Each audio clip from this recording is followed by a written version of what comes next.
characters do everything. Hello, and welcome to the Saladcast on Sunday, the 14th of December, 2025. I'm your host, Dan Train. Joining me today, Zachary Burgess. Potentially appropriate. And Robert Kemp. I like how you sort of said Zachary Burgess, as if there was going to be a second Burgess. I mean, there could be. There's plenty of people who have that name. Plenty of Burgesses.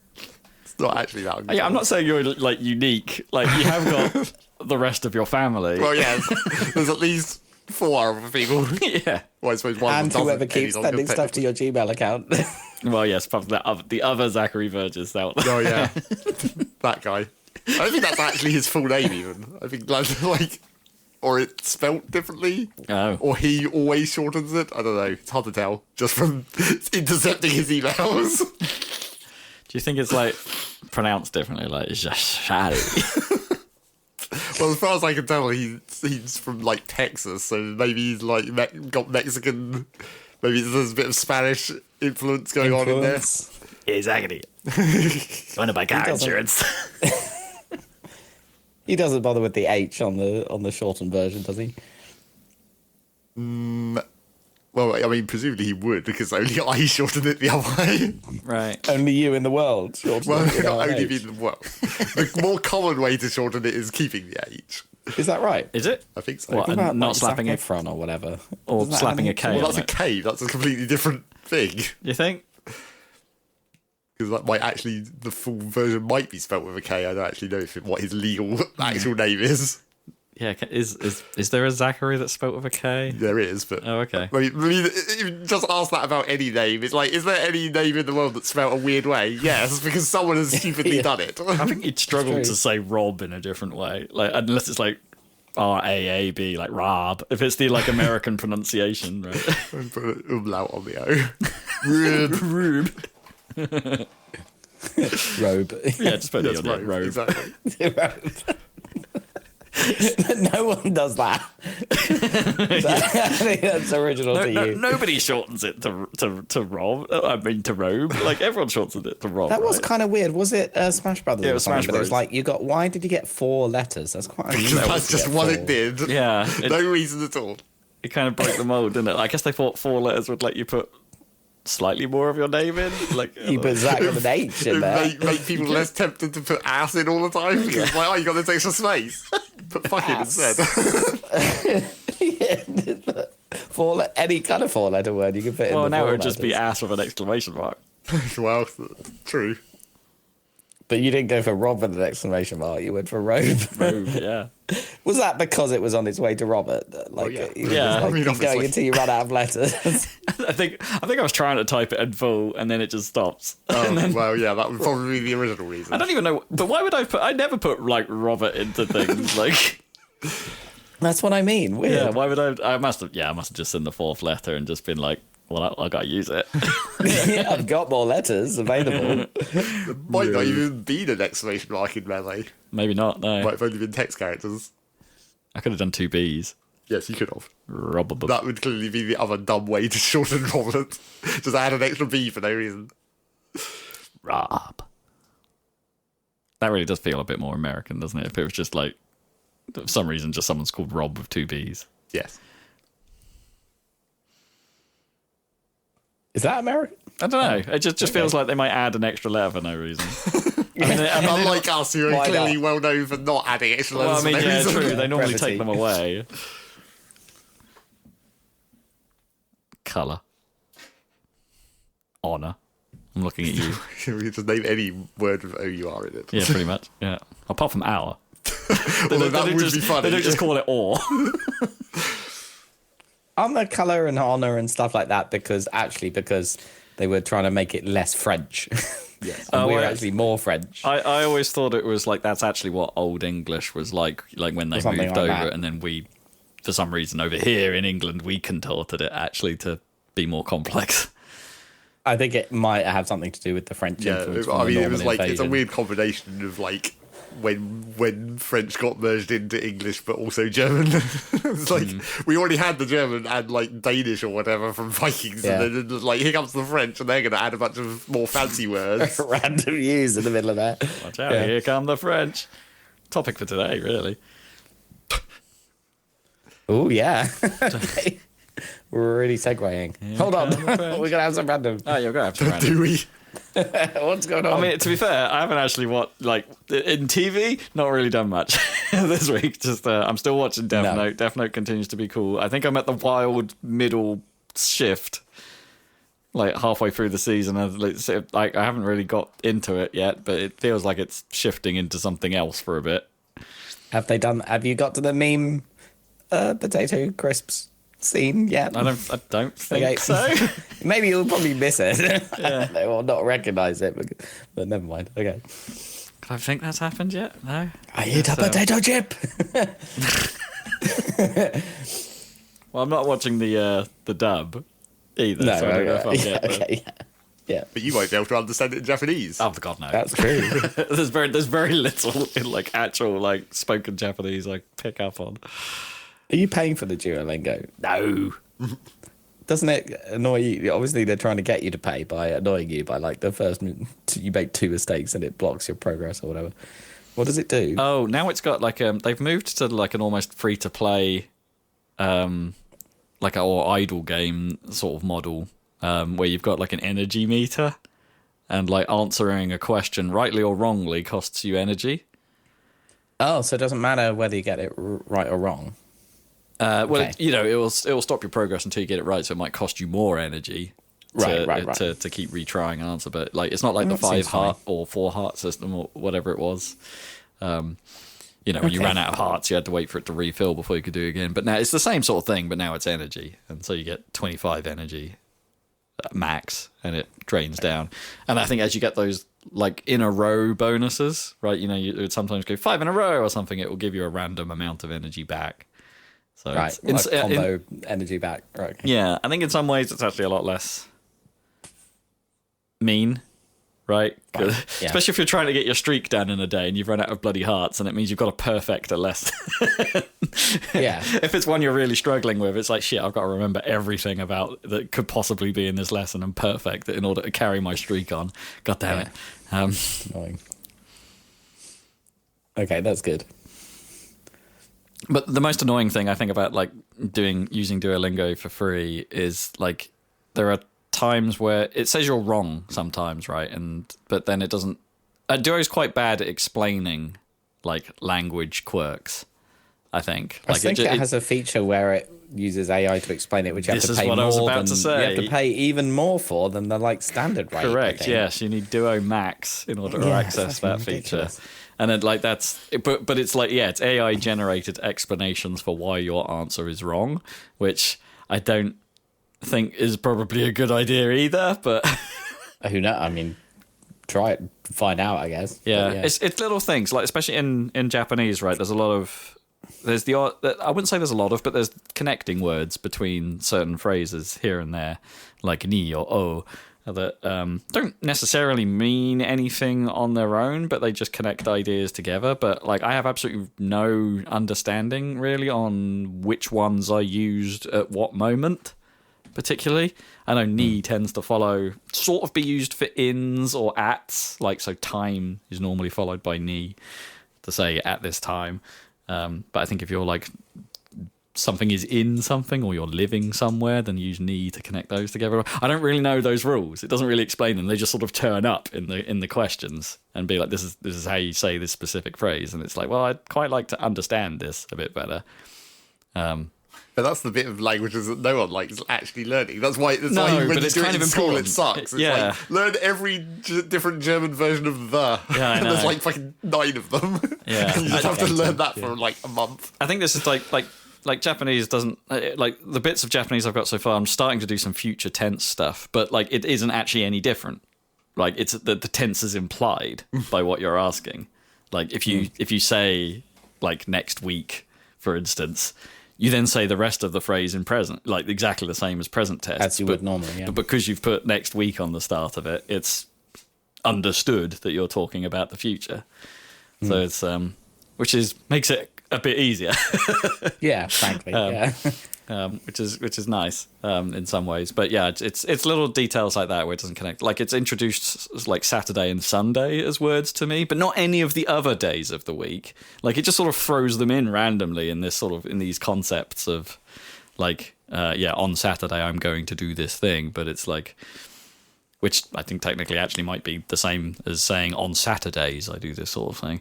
I'm not 100% sure, but that's what I mean. This is my problem. It doesn't talk about. Maybe those. that's a better way to learn the days of the week than just learning them. Okay, now we're going to learn all 7 days in one go, whatever. Maybe, but then you're covered. Might be. Yeah, that's true. You're covered. But maybe if you intend to go further, which you do, then maybe this is actually the best way to.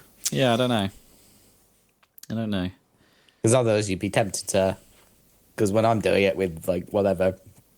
Basic French, I'm like counting through the days to be like lundi, mardi, oh, it must be right, mercredi because Wednesday's the third one. Maybe that's not a good way to learn. Maybe it'd be better to, just introduce them at random.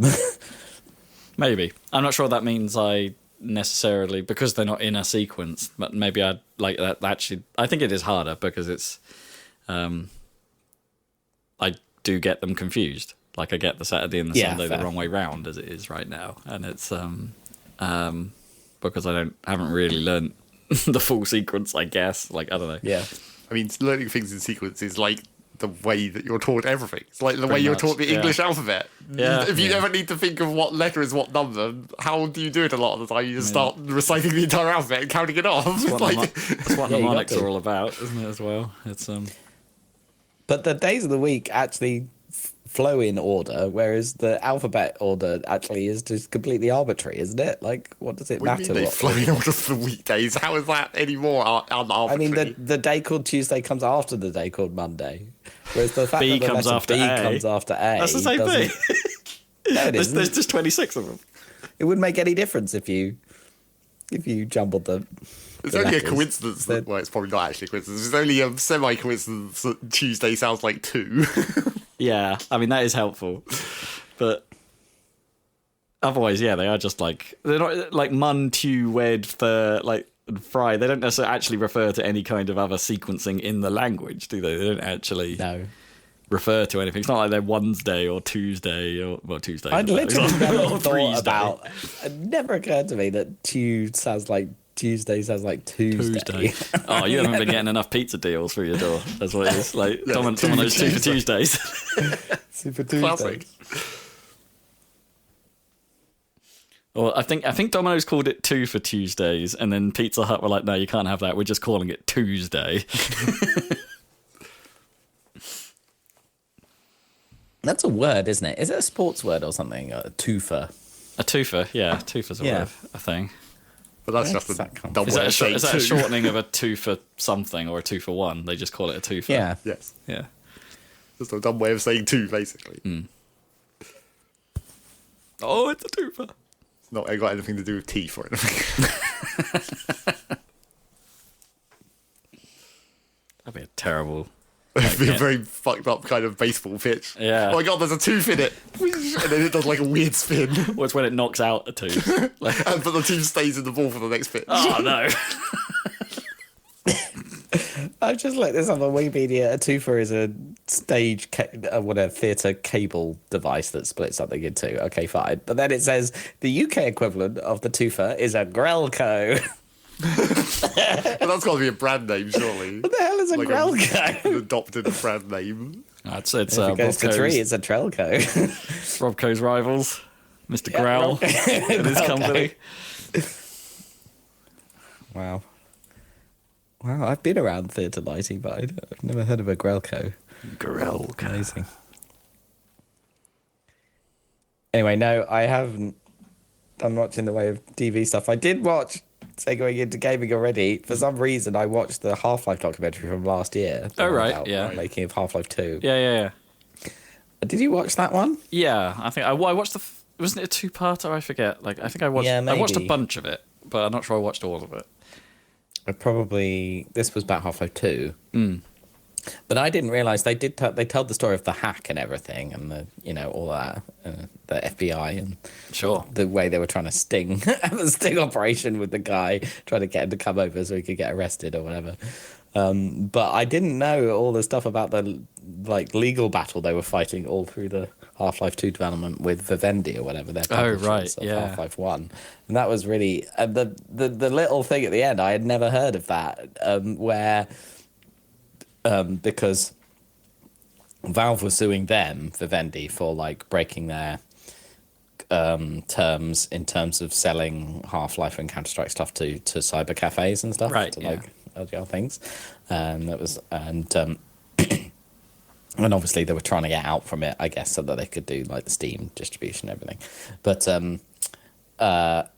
Vivendi went nuclear and got a really big, scary law firm, to go. Even though Valve were pretty much in the right, they were like, we'll fight this tiny little company with our massive legal budget, right? Yeah, try and scare them off. And one of the things was they just drowned them in tons and tons of documents, because they were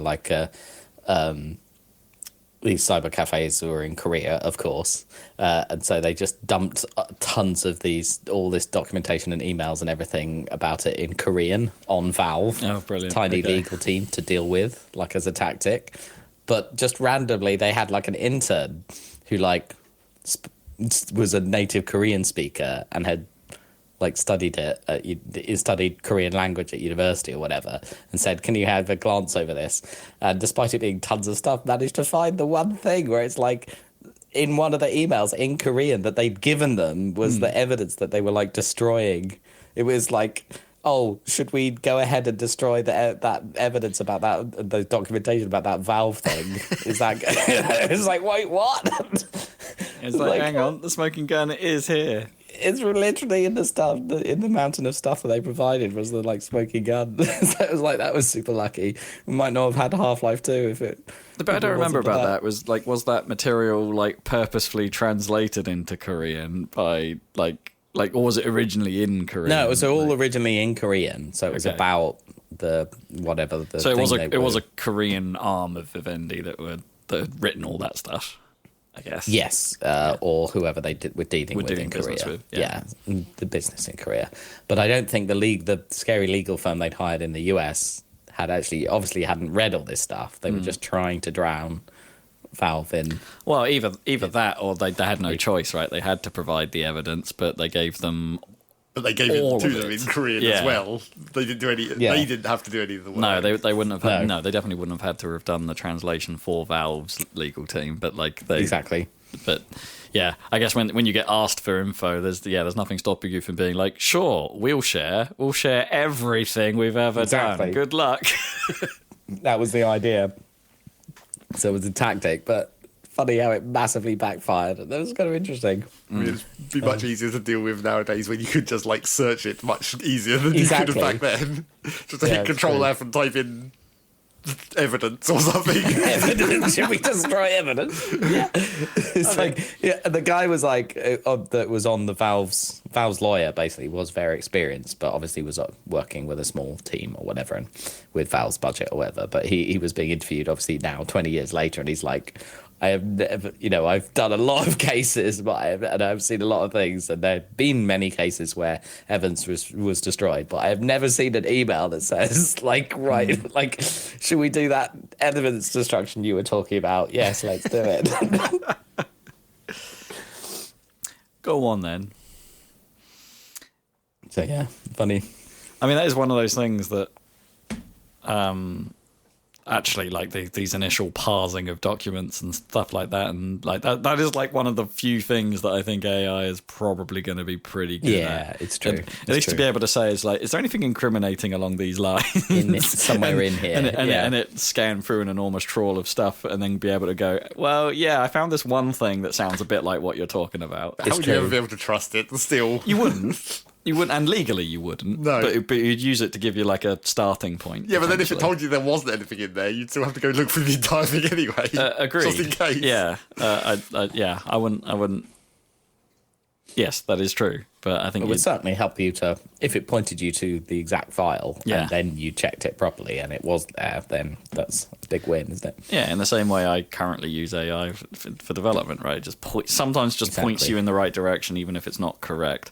Oh man, now I've got a proper GitHub license with work, GitHub Copilot license. I've started attempting to give it some pretty hard tasks, and so far it's failed miserably.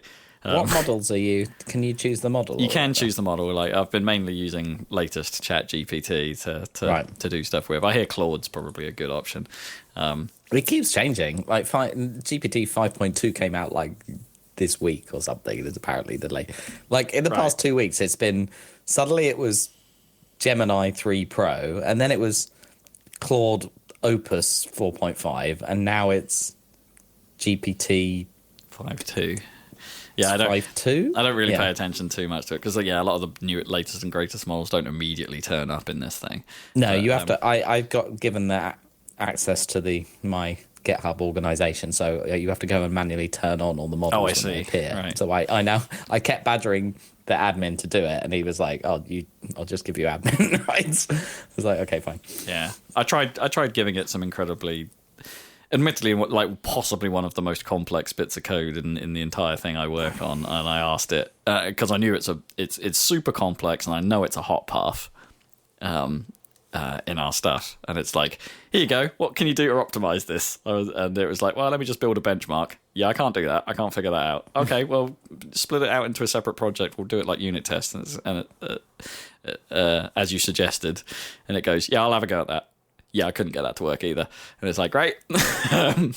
What else? Does it actually say, yeah, I couldn't. Yeah, it gave it a go. And then, that's quite good that it like apologizes. Well, yeah, it said like, yeah, the tools failed like 9 times was what it said. It's like, what do you want me to do now? And it's like, I could try it again, but it's probably not going to work. Which I thought was quite fun. Like, It's quite good. It's like, I could try doing it again, but it's probably not going to work. And in fairness to it, it is an incredibly difficult bit of code and would probably need a fair bit of work, even if I wanted to start benchmarking it properly. If I was to do it myself, I'd have to put some thought into it.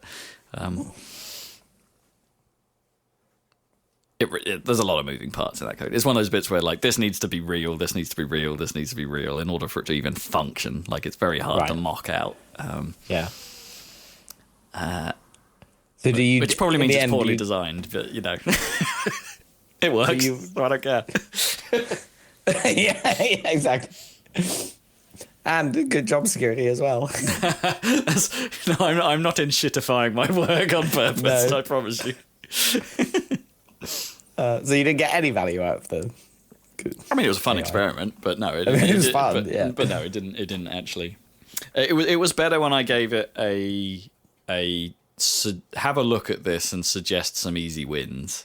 It came up with a much better response for that. In fact, quite a large response. In fact, like of being like, oh, you see where you do that, you can do it like this and do this, or you could try that. Da, da, da, da, da. Of course, all of this is theoretical. Please try and build a benchmark for it. Some of those were interesting ideas that I might consider at some point. But, it was much better at that, but actually getting it to do it, it kind of fell apart a bit. Yeah, it's not easy, but it's getting better, which is cool and scary. Yeah, a little bit. I think we're good for a while. Yeah. Zach, do you know if anyone is vibe coding like Minecraft mods? I mean, they probably are, but I would know about this. I mean, I think at this point it's much more likely that you're going to just get whole fucking games on Steam that are vibe coded. Oh, yeah, but that'd be terrible, though. I mean, that must be a thing already. It'll happen soon. I can't remember what it was called, but I got adverts for basically a vibe coding app on your phone, so you could tell it an app to make for you. I mean, I see those kind of adverts on YouTube all the time. For the various ones of those that there are. Yeah, I find it kind of odd that that's a platform, but I guess to make it, I I don't know, mass market consumable. It kind of needs to be, right? It needs to have one of these like glossy packages around it. Well, yeah, it needs to be an app. Well, it needs to be an app, and then the AI needs to be able to build something that presumably runs within the framework of said app. Well, unless it can actually go out. But, until you start, like, because otherwise you then have to, like, especially in Apple land, right? You need to then get involved with all the certificate. Sure, yes. I forget what it's even called. I can never remember the Apple terminology. The provisioning profile stuff. That's it. Provisioning profile crap. I have to say, the nightmare that is. I haven't done the whole thing, but like, and obviously they charge for it. But like, I played around with Expo, and I think it really streamlines that stuff. Yeah, I mean, which you pay for, but yeah. I mean, even like Xcode and Apple's environments itself, they have like an option to basically be, let me handle this for you, but that's for some reason for us or for me that's never worked. Yeah, so I have to do it all myself anyway. Annoying. So you know all that pain. It's nasty. Yeah, like at least every year I have to go in and update all the certificates, update all the provisioning profiles, rebuild the app because the app will expire with those. Like if I want to do an update anyway, I need to rebuild the app with these new profiles in it and then submit it to the App Store. Then it has to go through submission. And which changes frequently, and sometimes the information you have to provide to the App Store listing changes, so you got to go through all that. It's like, I just wanted to do a tiny little update to fix a bug. I don't want to have to do all this. Go away. Yeah. If I didn't do anything, you'd leave the app up there. Yeah. Yeah. Apple Land is a pain. It does mean that it's, I guess, in some respects, it's a level of. It's not curation, it's not that, but there is at least a paper trail, supposedly, I guess, behind Apple's doors for everything that goes on the store and everything that goes on around it, which is probably good for someone. Maybe lawyers. Probably. But I do find it extraordinarily painful to work with. Bloody Apple. Well, they finally. They keep fucking up the browser, Apple. Really? But they have fixed the thing that I was waiting. There was literally a new update to iOS yesterday or the day before, and it has fixed the one little annoying color thing that was bugging me. But like, you know, they have so much power to just because they introduced that whole liquid glass or whatever approach, but they didn't. Yeah. They need to pay more for some QA. There's so many bugs when they shipped it, and now we're 2 updates since, and it's finally starting to feel like maybe fine and usable. Maybe fine. Rigging endorsement. Speaking of browser fuck ups, there's clearly been some kind of Chrome update this week that's fucked with like the picture-in-picture player because really? On YouTube, yeah, right. Well, it's not really for YouTube, but that's what people use it for. Obviously, because technically, isn't it? I thought it was a specific YouTube. Technically, the button has like a little music icon for it, so it's really meant to be for like playing music and shit. But it will do videos as well, right? But like the thing is, like last week when it was working better before they patched it, apparently, it's like they got to the point where it basically fully copied the YouTube video into that window, so you could like literally skip ads in the window.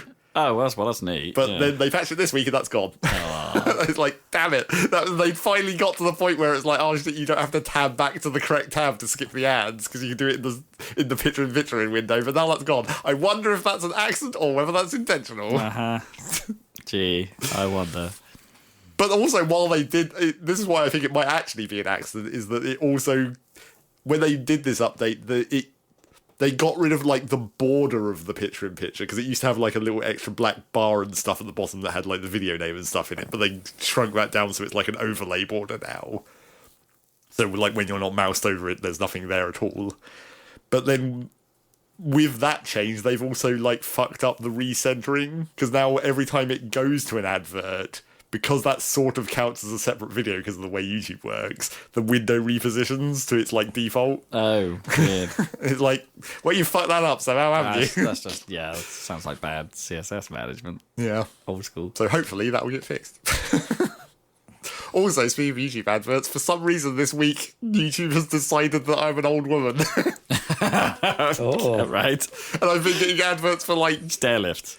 well, no, like Lakeland-esque, like... Hey, there is nothing wrong with Lakeland No, Plastics. it's fine, but like weird home shopping stuff and like shitty hidden object video game things. Oh, right. That specifically say have this stupid like stock footage of like business women. It's like for women play this shitty Sherlock Holmes find the missing items game. Does it specifically say that? Yes, it does. And I'm like, how has this happened? What the fuck did I watch this What did time you that's watch? caused this ad trigger? Knitting. You've accidentally left a knitting stream on a picture-in-picture. I don't think so. That's pretty funny. I mean, I guess it means I'm seeing slightly different adverts from the usual crap that I see for a minute, but not any better ones. I got a browser story. I noticed Windows 11 updated Oh god, yeah. today, Fucking- and I thought, oh God. well, yeah, but I thought it was like, well, it was like, okay, the feature list was some shit. Like, it wasn't really interesting. It's like, oh, well, I guess having Copilot Vision in the OS is kind of useful, I guess, you know, the same way that like you can do that on your phones and whatever. You know, just give it a picture of your screen to ask it what's going on. That's actually kind of useful, I bet, for some people. But anyway, the way it presented it kind of I thought was kind of naff though, because it just popped up in an internet. I was about to call it Internet Explorer. It just popped up in an Edge window. And it's like, oh, you didn't even bother to make your own bit of UI to say this is what's like. Well, yeah, because they have that, don't they? Well, I mean, you get the terrible like welcome experience that happens sometimes with, or it used to happen with 7 all the time. I can't remember what it does with 8. With not 7. Why am I so far behind? It does it in 10, right? We used to get that wizard pop up every time that tried to convince you to back up. I mean, it still does that on mine on Windows. Oh, does it? All the time. Well, not all the time. Which is why it's even weirder. When it's like, sometimes it just decides that, hey, maybe you haven't done this wizard before, so I'll show you it again. Yeah, show you it again and try and make you sign up to Office 365 again. Although this time it did actually change something as well. Like I clicked through it again, hitting all the same things that I did this time, but it somehow this time managed to put OneDrive into startup. And I was like, well, why is that coming up every time? Yeah. And it's like, and not only did it, like, it, because I specifically skipped over like the backup options or whatever in that wizard, it then put OneDrive into startup, but all it does is when OneDrive starts up, it's like, hey, you haven't put in your details. It's like, well, yeah, because I wasn't intending to use it in any way. I really want to know, like, if Microsoft, like, tests any of this stuff. Like, not from a technical working point of view. That's a whole nother conversation. But from a user acceptance or experience point of view, do they throw it at a focus group? And, you know, if someone pushes the Windows key and starts typing and it comes up with web results for what you're searching for, it's like, do people like that? Like, because I don't. I would much rather it just say, no, I didn't find that on your PC. Yeah. And then maybe have an option to click through to one of those other little tabs on that bar, right? Because it presents like a little... Yeah. And then say, okay, I do want to know. It should just be like a filter toggle where you like search just the PC or the internet or both or whatever. At least just have the option to have the default like search your PC only, so it doesn't go off to the web or suggest apps to you. Or, possibly there is an option for that somewhere. I mean, there probably is. Yeah, it's probably a registry setting or a tucked away group fucking policy. Yeah. What did I do recently where I actually had to go back to old control panel again? Oh, it was like I'd read somewhere that there was because my system had a weird, well, it still has a weird boot up problem, but I was having a new weird boot up problem. But I read somewhere it's like, oh, you should turn off quick boot because it's a weird specific like Windows hibernation thing where it like stores your environment into a file instead of shutting down fully and stuff. Oh, sure. Right. And I was like, they claimed that turning that off might help whatever problem I was having. But then you go to the normal settings panel and it's like, in the power options, there's nothing there. You have to go to the real control panel, the stupid hidden ancient control panel, where the real options are. Was that one of those ones that you literally had? There's no UI route to get to anymore. That you had to like type in a run command. No, it's still in the regular like icon-based control panel of old. You can still get to them. You know, you double click an icon and then a fucking Windows box comes up and has a drop down menu. You can still get to that? Yeah, you can. Huh. I thought that had gone a long time ago. I know bits of it were still about, like, if you managed to find the link to, like, C network adapters, for instance, it still presents the old control panel view for that. But Windows Update is always so ass on my system for some reason. With an exclamation mark. Yeah, with an exclamation mark. Like, for a long time, because it has the option when it needs to do an update. It's like it brings up when you hit the power thing in the start. It's like you can say, you know, reboot and restart or reboot and shut down. And for a long time, reboot and shut down didn't actually work. It just restarted. Yes, I had that problem. Yeah.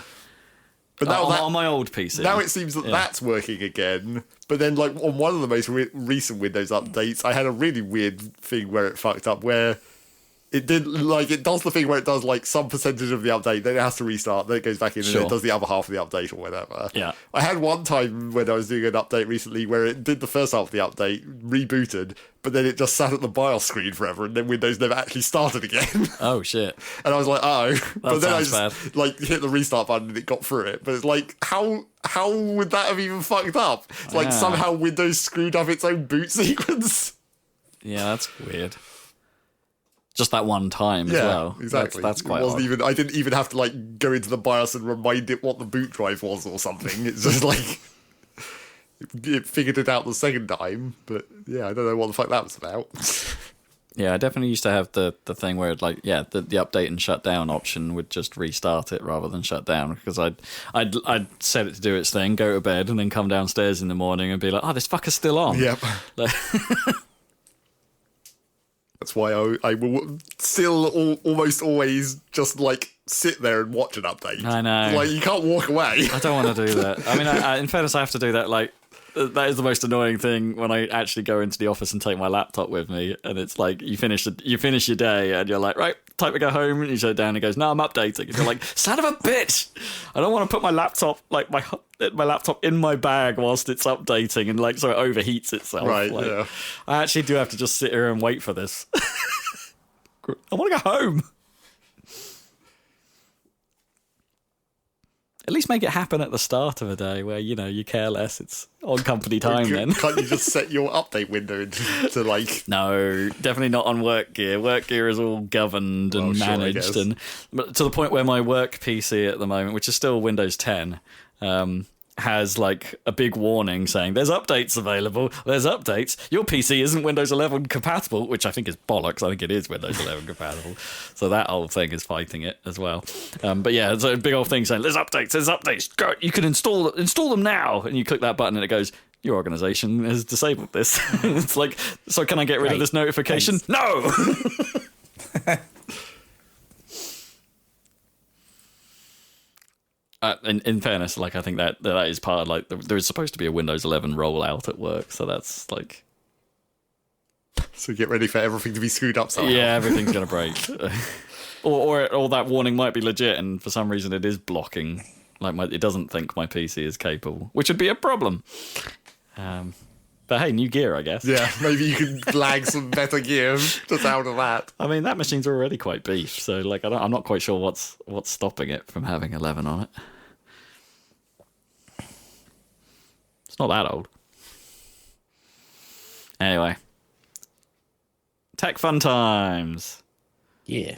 We only vaguely touched on video games, which this podcast is supposedly about. It often is, and it will be starting now because we got plenty to talk about, I guess. Well, sort of, yeah. At least news-wise. Well, maybe. Yeah, the Game Awards happened. That's the big thing in news. It's Keeley time. It's the Keeleys, yeah. And I will stand by. I will stand by the Game Awards. I still think it's the best show of the year in terms of, you know, all these. Given that no one does shows. Yeah, given that we don't really have proper press conferences, but even like the ones that, you know, the directs or the PlayStation showcases or the Xbox whatever the hell they want to call them. Yeah, the TGAs is definitely the best show. It's the most fun show. It's the best one to watch, generally. I actually think they should do more of the like musical performances during that thing. It's like I know people like mostly tune into it for all the game announcements and less so the awards and stuff. But like I do enjoy when they do a bit of music on that thing and do the stage performances of that stuff. That's cool. They had they did some Clair Obscur piece at the start of the show this time with the the TGA orchestra, as they call it. Flute guy was back. Choose that for the start of the show. Yeah, it was good. It was great. And they also had they had Evanescence for some reason. They were there. Sweet. I know, mate. That's great. Yeah, that was pretty cool. And Miss Piggy. Perfect. Love Miss Piggy. And Ralph the dog. Yeah, it was a pretty good show. And some announcements. Some potential stuff of interest. Like, I wouldn't say mega hype, but there's an undercurrent of hype here. Bubbling brook of hype. Yeah, it was definitely another one of those years where I would say fewer Souls-likes for starters, and slightly fewer nondescript anime games. Slightly. But there were a few. Okay, the balance is shifting. Yeah. Hey, there was a story trailer for that new Screamer game as well. So the story looks intense, man. Yeah, but how much does that matter? Game anything to do with that Screamer? It's the same developer. Really? Yeah, it's still Milestone. Okay. I'm hyped, man. it looks quite weird. I mean, arcade razors can't say no. Exactly, yeah. We're a bit of a dearth lately. Absolutely. Yeah, I mean, stuff like Forza Horizon is a bit big and bloated for. It's not really an arcade racer anymore, is it? I mean, it's in that. It's sort of in that category, I guess. Like it's because it's sort of middle ground, isn't it? It's not true arcade, but it's no. But it's not true sim either in the way that it plays. Bring back Ridge Racer. I would so love a new Ridge Racer. Oh my god. Racer. Okay. I would want to know what they would have to do something slightly new, I think, to keep if they were to bring back a new Ridge Racer, but maybe not. Or maybe go back to an old handling model, go back to something more like Ridge Racer Type 4 and lean into that style rather than. Because you might, I don't know, if I wanted a new Ridge Racer, I think Ridge 6 was the last one I really, the newest one I suppose I really sunk my teeth into, and did pretty much everything you could in that game. But it was quite a long campaign, let's put it that way, perhaps overly long. And I think I have the sort of same problem with Ridge Racer 3D on the 3DS, right? There's quite a lot of campaign stuff, and it's quite a slow progression to get through that thing. And it's like, that's not really what you want from an arcade racer. You don't want a hugely slow progression. No. Those didn't feel quite right. But go back to Type 4. Go full style. Just any kind of full style Ridge Racer will do quite nicely. Go all in.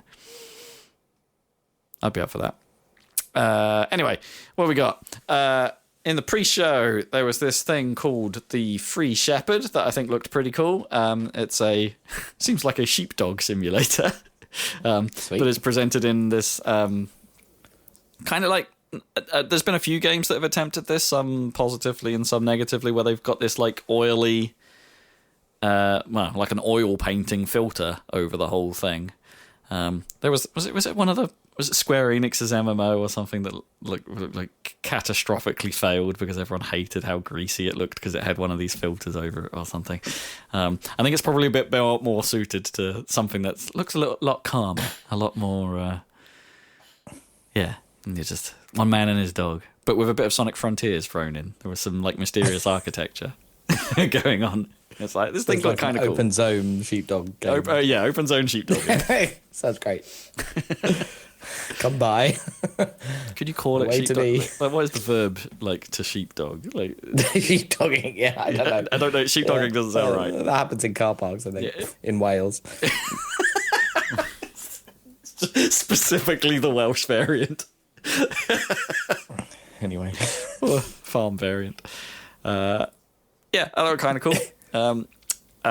Audio Mech, which is the next game from the creator of Audio Surf. He left audio in the name, just so you know, just so you could tell. Yeah, he's making a shooter, but like music reactive shooter this time. So like, it's one of those, but like it's kind of thing is that the world and what the enemies you're facing and stuff are all built from the music that's playing, but also the weapons you pick are tied to like a frequency range of the music. So you have like a bass knife or like treble missiles or something like that. And it's all kind of, I guess if you know the song, you could then pick what weapon might be most effective at that moment based on which element of the song is heaviest and stuff like that. It's kind of interesting. Like, it's not the first game to try something like that, right? There's been like 5 Beat Hazard games or something. Yeah. Which follows a very similar idea, but not necessarily with the weapon switching element. But hey, it's that Audio Surf dude. He's making a thing. We got a little more footage of Capcom's Pragmata, which is due out in April. There is a demo available now that I might give a go, actually, because this looks rad. Like, I really like how this is turning out. It's a third-person shooter, but with, like, I guess, mini-games thrown in as well, like hacking mini-games. Oh, good. The one that everyone loves. Yeah, but, like, combined, like, you have to do the hacking in real time whilst also doing the third-personing.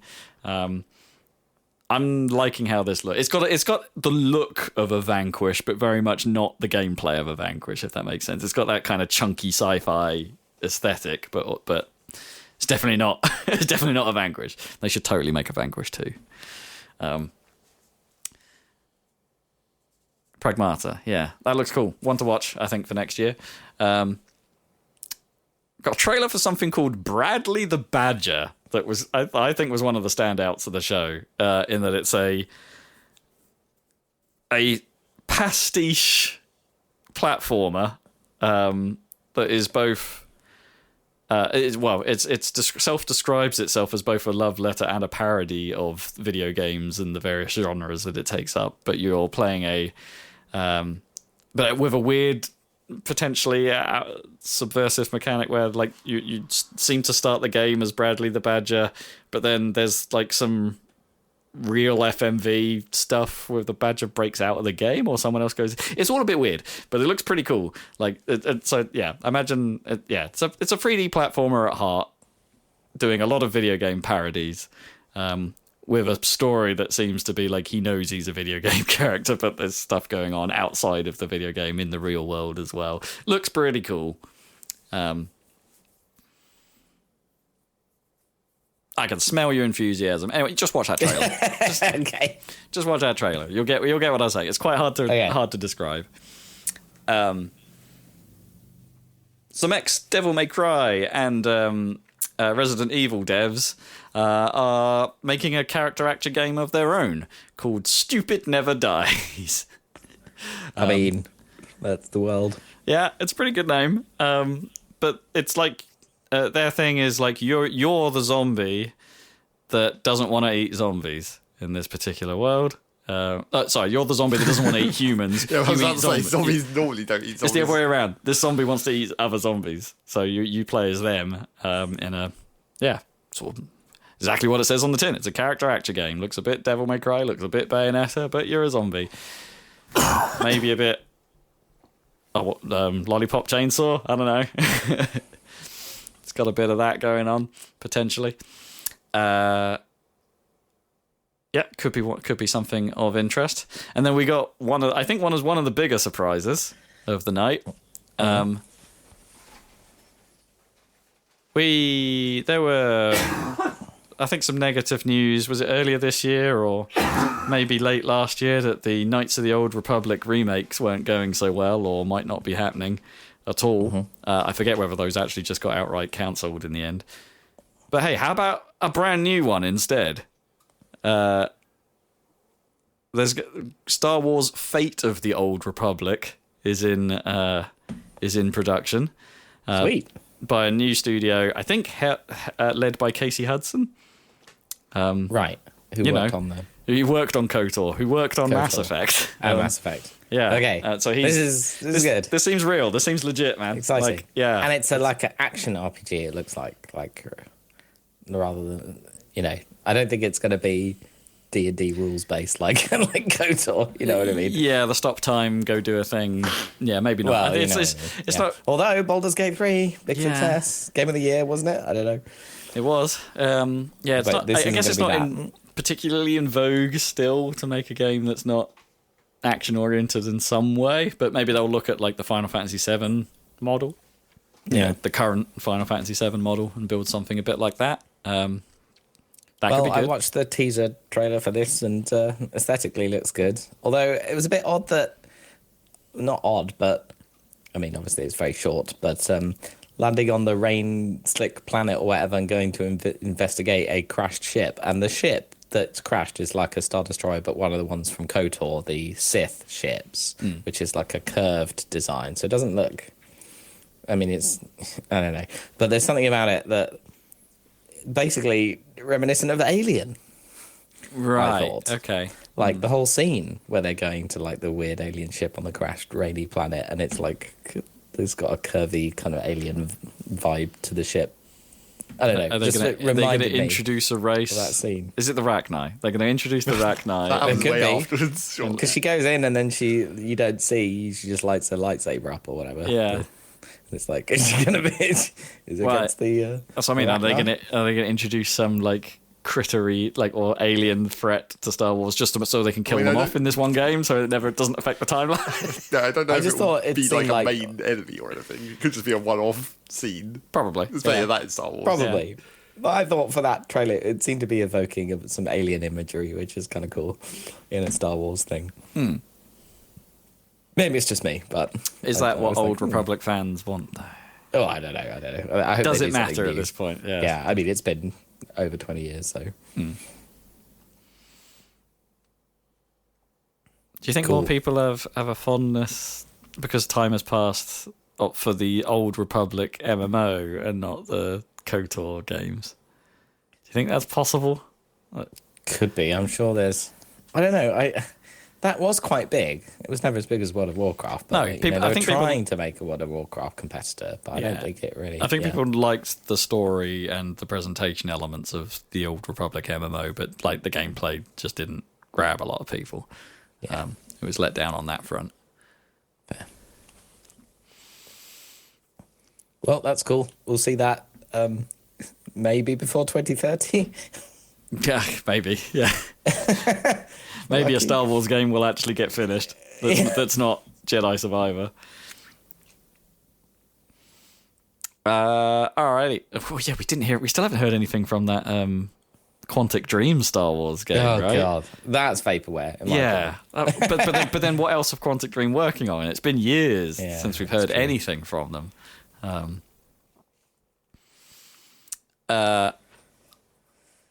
So the team behind Soma are doing a follow-up to that called Ontos. Or Ontos, I'm not quite sure. Ontoast. I'm not 100%. I never played Soma, but it's a fairly well-regarded sort of space horror adjacent experience. This looks a bit more horror-y because it's got scientists basically not restricted by any kind of laws, so they're doing all kinds of messed up things to people and themselves, it seems. But this is notable because it's got Stellan Skarsgård in it, which was unmistakable from the moment this trailer started. So there you go. I'm only mentioning it because of Hollywood power. Sure. Someone might know that name. Someone may care.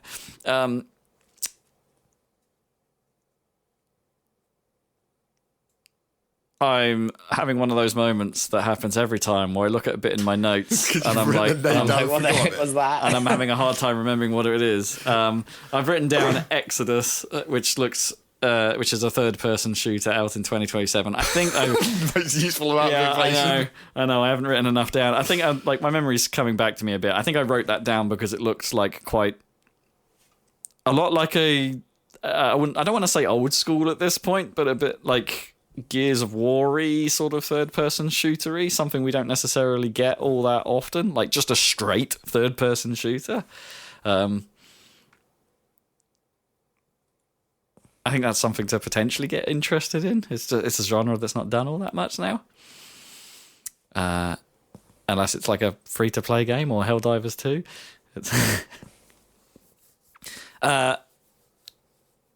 Remedy's new project was revealed. They're doing a sequel to Control. Called called Control Resonant. And it looks a fair bit different from the original. Basically, the stuff, all the things that were trapped inside the Federal Bureau of Control appear to now be out and about in Manhattan. So there's your setting. Really expanding the scope. Okay. Yeah, it's no longer in the Bureau; it's broken out. So it seems to still be the. Oh, I can't even remember what the bad entity was called. Was it the Hicks or something, or the Mist or something like that? The Hiss. That's it. The Hiss. They're still they still seem to be involved in like the oily death explosions that the Hiss had. Seems to be a thing, but it's more of a action RPG this time round, so not focused on shooting. It will be you're wielding a seemingly massive hammer, it seems, that can take different shapes, just like the gun Jesse's gun did, the director's gun. Maybe the Dark Souls of Control. Maybe. Cool. But definitely want to keep an eye on, because Remedy. Yeah. Remedy not that's great. having a misstep with a multiplayer game. Yeah. Because I don't know that they'll rescue Firebreak at this point. And evidently they figured out whatever the economics of it is. I don't think because was that Alan Wake probably didn't make all the money, did it? Despite being, I don't know. I don't actually know how large scale success Alan Wake falls. Obviously, it was critically big. Yeah. But does that always translate to real sales? Probably not, or not always. But they're going bigger than ever, I guess. Yeah. Cool. I mean, I liked Control. Control had really cool vibes. Yeah. Didn't necessarily get on with its feel all of the time. Like the gameplay feel. Yeah. I didn't necessarily. Wasn't perfect. Wasn't as slick necessarily as I would have liked, but the vibe of the game is super cool. So yeah, more of that. So, coming up next, what if you take the creator of the Yakuza series, or the Like a Dragon series, who left RGG a little while ago, Toshihiro Nagoshi, what project do you think he would go and make next? If you said Yakuza, I'd give you some points, because he's basically because it seems like that's what he's making. Really, brand new IP called Gang of Dragon. They didn't even come it's up not with even called Like a Dragon. Didn't come up with different mystical. Yeah, it's Gang of Dragon. Well, I don't know what the Japanese for gang is, but it's probably going to be something Gagotoku, right? Yeah. So it's pretty much the same name, which is hilarious. And it's even set in the. I can't read the sign in Japanese yet, but it's like, because that's Kamurocho is based on a real area of Tokyo, right? It's like, so I don't know if it's set in another fictional area of that district, but they just straight up pan up at the end of the trailer and show their goddamn sign. So it's like, it's the same goddamn district. It's Kamurocho. Right. Lol. So does this mean I'm going to have even more Yakuza games to catch up on? Can never have enough Yakuza. Man. It's no bad thing. I'm hype, obviously. It looks cool. The guy you play is like a real beefcake this time around. Like he's a big guy. The other guy isn't. Well, no, but I mean, even chunky. If you think of what a heavy looks like right. in one of these games, he looks like one of them, which is kind of fun. So potentially the fighting style might be different, but probably not. Yeah, probably not.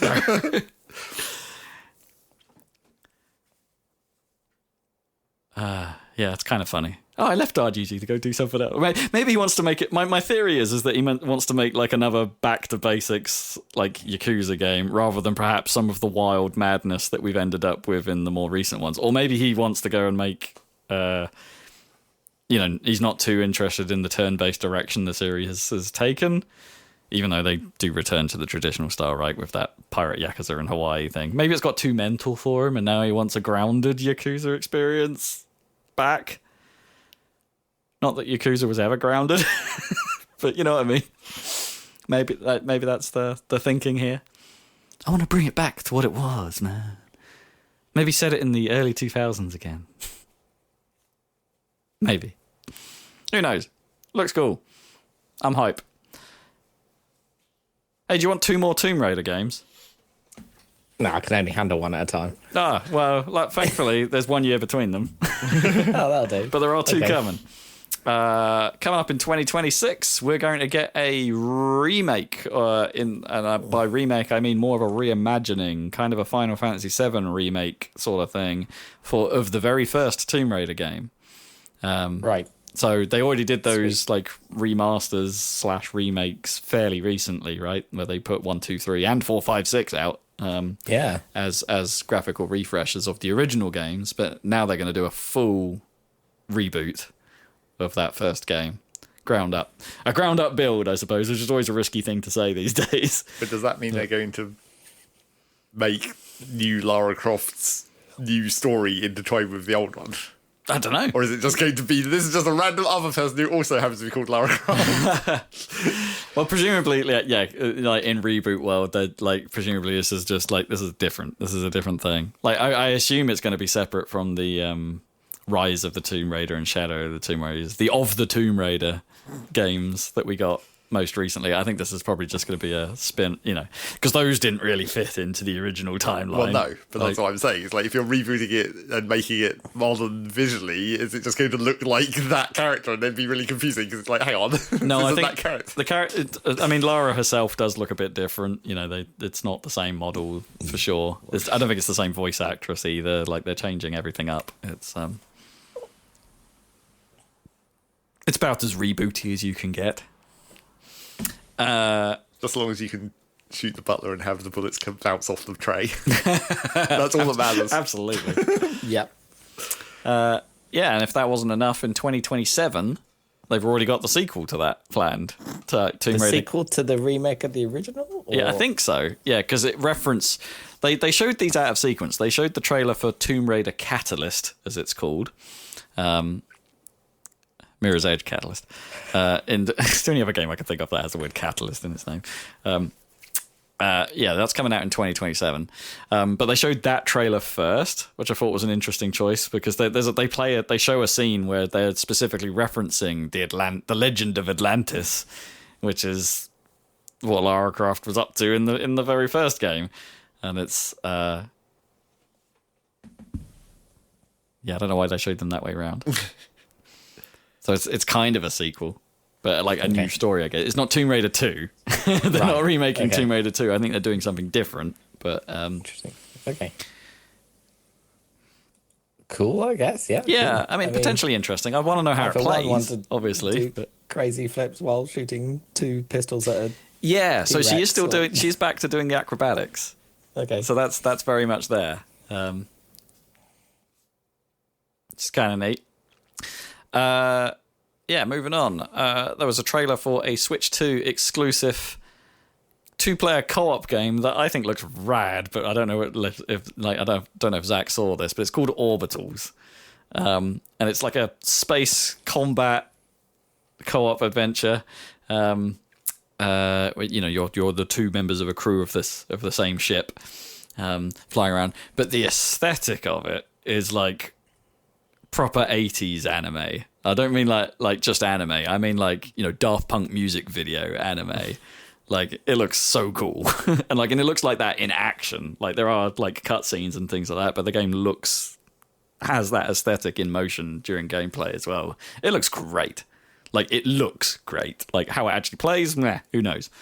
Same with a lot of trailers these days. It's like you look at the gameplay and say, I have no idea what's really going on right now.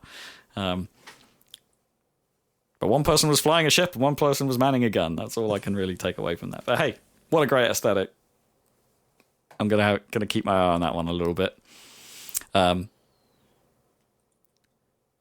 just going to mention the next one because I'm pretty sure we may have talked about this before, but there's another player in the that may potentially cause trouble in the Pal World / Pokemon lawsuit space. It's called a Nemo with two eyes. And Anemo. So Nintendo's also going to sue them for that? Yeah, probably. I mean, I think some of the designs in that definitely look way more rippy-offy, perhaps than some of Power Worlds do. In fact, I think some of the Nemo's like creatures are just straight rip-offs of Power Worlds.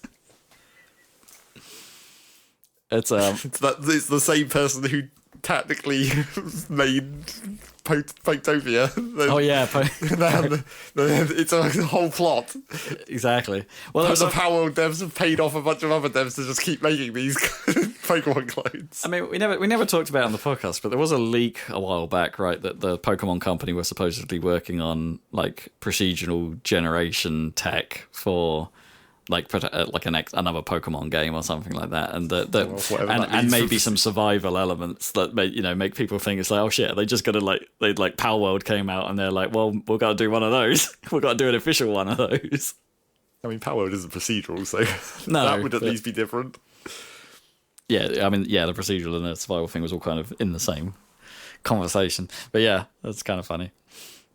Anyway, also Anemo is a terrible name because it sounds like anemic to me, but yeah, or Annie. Even if you say it as Anemo, or Annie, yeah, I don't like it.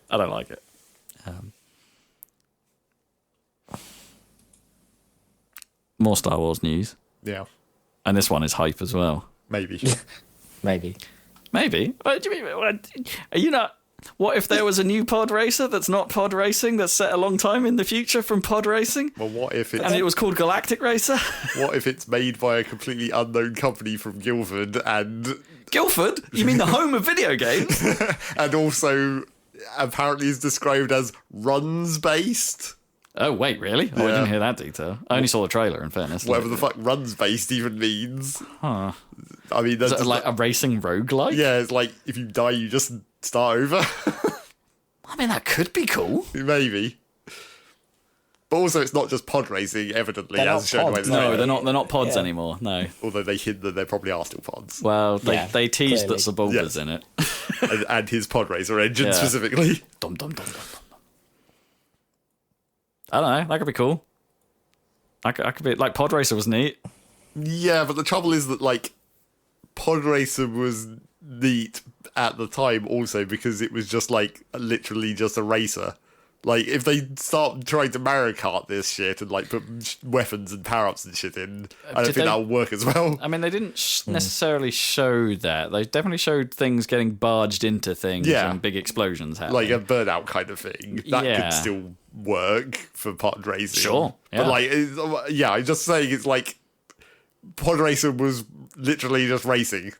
There was nothing else. No, that's true. Yeah, it was potentially a lonely experience at time as well. Well, yeah, you were just out in front of the classic situation. I mean, the game felt. I mean, even during racing, it felt quite empty. Like it's not like the rivals were often quite spread out and not necessarily near you. And obviously, you didn't do anything with them; you just drove past them. Yeah, you did. Yeah, you just boost past them. But yeah, that's like I don't know if. What I guess kind of what I'm saying is like I don't know if a game like that works in the modern world any longer. People don't want something that simple. I mean, you might be right. Yeah, so maybe that's not what it ends up being because of that. Yeah, but I mean, then I started. I mean, if you think, I suppose that's the way Screamer is making itself stand out, right? By having combat mechanics. Because then I started thinking about like. It would still probably be okay if you had, like, maybe each individual racer has one ability that is like an attack. But then I was like, oh shit, I've just made it a hero shooter as well, and nobody wants that either. Yeah, we'll get to that in a minute. Yeah, I don't know. I'm definitely interested to see where this goes because I think it's an idea that I'm just baffled that there hasn't been more of them. Honestly, in the years, it's like there was Pod Racer. There was was it called Boonta something? They tried a kart racer type thing. Well, yeah, it was a kart racer, but that wasn't like anything to do with pod racing. No, well, apart from having pod racers in it. I just mean Star Wars themed racing games in general, right? It's seems like an under. It's only based on that one scene from one film. It's like there's not that. If you're gonna go fucking to Canterbury and have horse racing, right? Star Wars horse racer. So stupid. What was that? The Pretty Derby game? Yes, exactly. Do a crossover with Star Wars. Yeah, absolutely. But then you'd have to anthropomorphise those alien horses somehow. The freaking Canto Bite. It was like the cat raisers from Grim Fandango. Oh yeah. This is where we want the I feel like multiverse crossover racing game, except for like every random racing type. Yeah, you want a crossover for things that are not the main point of the films, right? You want like racing elements that are from things, but they were like a side element. Put New York race in there. Oh hell yeah, yeah. I mean, New York race would fit well with pod racing in general, apart from like the third dimension thing, but. But yeah, I was like, when I saw the trailer for this, I was like, they didn't put any developer name on there, and I was slightly confused for a minute. It's like, because like, you think of Star Wars still as being the big license, but apparently not now. They're just giving it out to a lot of different people at the moment. I think it's a new studio. Yeah, and I think it's like a X Criterion. Well, I mean, that would make sense from the burnout looking parts of it. Yeah, it's like X Criterion members. Or some of it, anyway. Presumably not everyone, but that's the pedigree there. I don't know. Did they say who was publishing it either? Because it's like EA. No, I think EA it's also another random publisher I hadn't heard of either. Right? Yeah, because EA don't have a hold on Star Wars anymore, do they? Oh, no. It's... And even if and Disney would probably want to do it themselves in some way, I guess. Yeah. That was why I was thinking about it. It's like, oh yeah, probably at this point Disney is just like, get this license everywhere. Who cares? Yeah. Pitch us. I think I'm excited for that. I want to see where it goes, for sure. Phantom Blade Zero looked kind of cool. That pulled at my like classic feudal Japan strings a bit. Like have we had slightly too many of them recently though? We have had a lot of those. Yeah, this one I think looks probably the best of the bunch. Like because obviously you're right. We have had a few of those. Like there's the Neo 3 showed up again, right? Which is very much that sort of thing. I don't know. This looked neat because it looks more character action-y than Dark Souls-y than a lot of these like feudal Japan style combat games have been recently. Not trying to quite so much simulate samurai blade action. You're no, just like swing that shit around all over the place. Yep, pretty much. It had a really good trailer. It looked like it looked a bit like.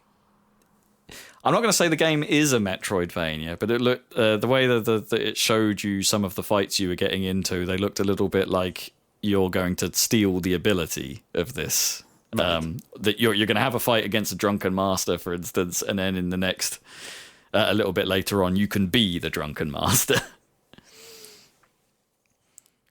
So that gives it, I guess, a bit of variety to how this might play. It looked cool. It looked cool. Out of all the Dark Soulsy / character action / feudal Japan games, this is my pick at the moment.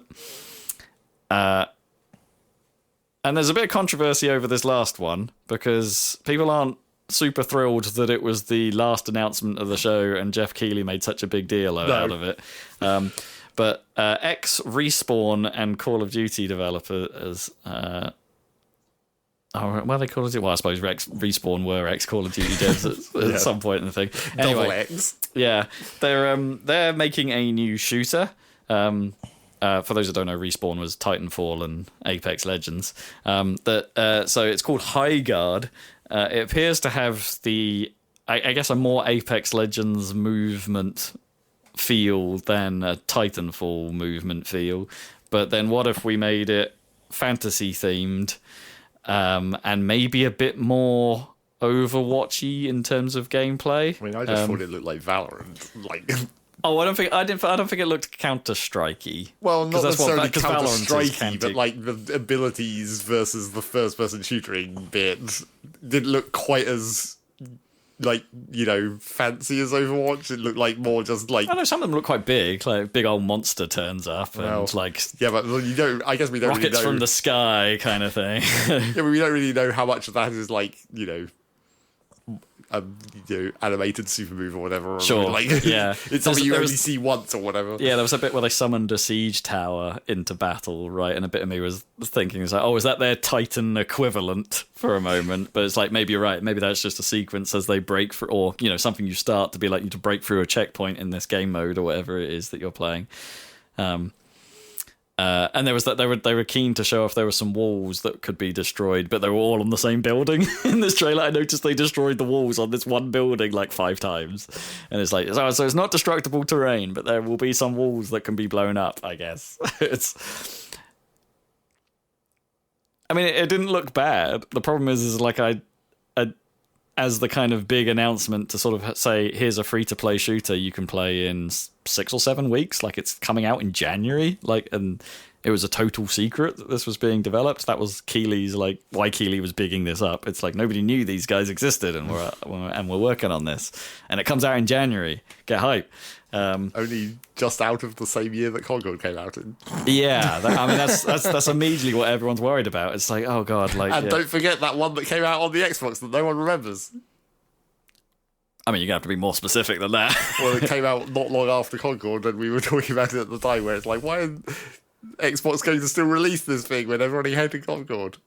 Xbox released one? Yep, there you go. You see, that's exactly my point. I mean, are you thinking like Hyperscape and no, the finals? No, not the finals, because that was way dying before as well, that. right? Yeah. Even though that was popular for a hot minute, that's going away. But yeah, like we'd said at the time of Concord, where it's just like, we're done with the hero shooter concept in general. Well, it's just like the ones that are about and are doing well are Overwatch. Overwatch is still, you know, doing well enough. Yeah. Let's put it that way, and so it's alive. And Marvel Rivals, right? It's like those are the two that are singing right now. I guess. Do you need any more in that space? It's the same. It's the same problem with marathons. Yeah, well, exactly. Like, well, Concord was somewhere in the middle. Right? Oh, Fragpunk, was that what you were thinking of? Probably, yeah. Yeah. I even know what happened with that. No, it came out. Yeah. I don't think people thought that was bad. Presumably it didn't get immediately shut down because we would have heard about that. No, I think it is still running. Yeah, it came out, and I don't think people thought it was bad. Like, I didn't play. I don't have time for that sort of stuff anymore, particularly. But yeah, it didn't blow up. It didn't become the next big thing. But like as we said at that time, it was like, these games seem like they're already like a couple of years too late to this trend, and then we've got this one. The trend is gone. Like, Marathon's in real trouble, right? Like, who cares about an extraction shooter now? Like, and there's been other extraction shooter failures. Sure. Like, in the meantime, it's. I mean, Marathon seemed like the Marathon was like they announced earlier but came out too later. They've come out too late. Other ones got out quickly in between.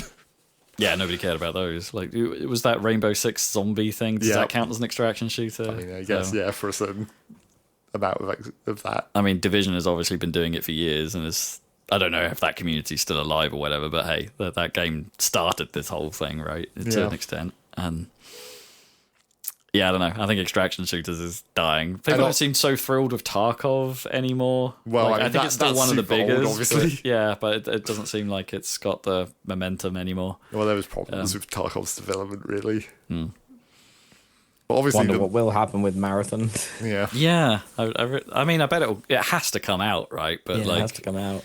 But because it's under Sony leadership, how long is it going to last? Is it going to be another one of those? We're going to shut it down in 6 weeks if it doesn't pay some bills. That would be even more crazy than freaking Concord. Well, how are they launching it? Is it going to be paid for like Concord? Because you might argue that was most of Concord's problem. Well, yeah. I think it's just wild, really, that like these games have to be free to play to succeed now. Well, I guess if you're Largely. not playing the ones that came out long enough ago that you did pay for. Well, yeah. What was the last one? Overwatch 1? Yeah, probably. But I mean, technically, Overwatch 2 would have as well. It's just that everyone transferred from Overwatch 1 and they basically got a deal, essentially. Well, yeah. Well, no. I mean, Overwatch 2 is just free to play. So Well, yeah, now. I don't think it was on launch, I don't think. Yeah, really. I thought it launched free to play. I don't really remember. Well, I might be confusing that with one of the other ones. Yeah, there's so many. And that's just the problem. Like, I think nobody cares. Like, people have their lanes. If they're into those games, they have the games they want to play. Like, is anyone even actually going to even play Deadlock when that eventually comes out? Oh, God, I'd forgotten about that. Wow. How fucking long has that been in development? Well, that we know of, That anyway. we know of, yeah. Valve's one. Yeah, Valve's on. I think the other thing that obviously pissed people off about this announcement and Jeff Keighley's hype train is that, like, you start announcing it as being like, oh, the devs that made Titanfall, and everyone's like, holy shit, Titanfall 3, and it's like, well, no, obviously, not Titanfall 3. They wouldn't have had EA owns that. They wouldn't have had the license to do that. But yeah, it's the devs that made Titanfall and Apex Legends. Oh, they're making more of an Apex Legends than a Titanfall. But I mean, it would have been cool if they... I mean, it didn't look like it was a battle royale. Well, no. It's got that going for it. It would have been cool if they'd made basically like medieval Titanfall, where like where the mechs are like, you know, steampunk, except even less steam, like woodpunk or something. Woodpunk. I mean, that could. Well, yeah, there's something to that, right? But what if they were destructible? Yeah. Like, and so like you don't. The Titan just doesn't blow up like It's like bits of it. Yeah. Oh, that could be rad. And you make because obviously if you want to lean more into the medieval, it's still melee, so you like have like melee attacks that punch the arms off the mechs or whatever. Sure. But you know, they didn't do that. Or at least maybe they're hiding that. Yeah, maybe that's what we don't Maybe know. it's secretly going to be a Titanfall game all along. I mean, they didn't show a great deal. No. And yeah, it's not far away that this thing launches. So, you know, there's probably quite a lot still to come that we don't know. Maybe. Anyway, it's called High Guard. It's out January. It'll be free to play. If you want to have a go, you can go for it. And that was pretty much it. That's pretty much the TGAs. As I say, I think the Star Wars announcements and Gang of Dragon are the ones that stood out to me. But there was no Hazelight moment this year. I've forgotten that guy's name, but you know, there was no dramatic sweary speech in the wake of Split Fiction.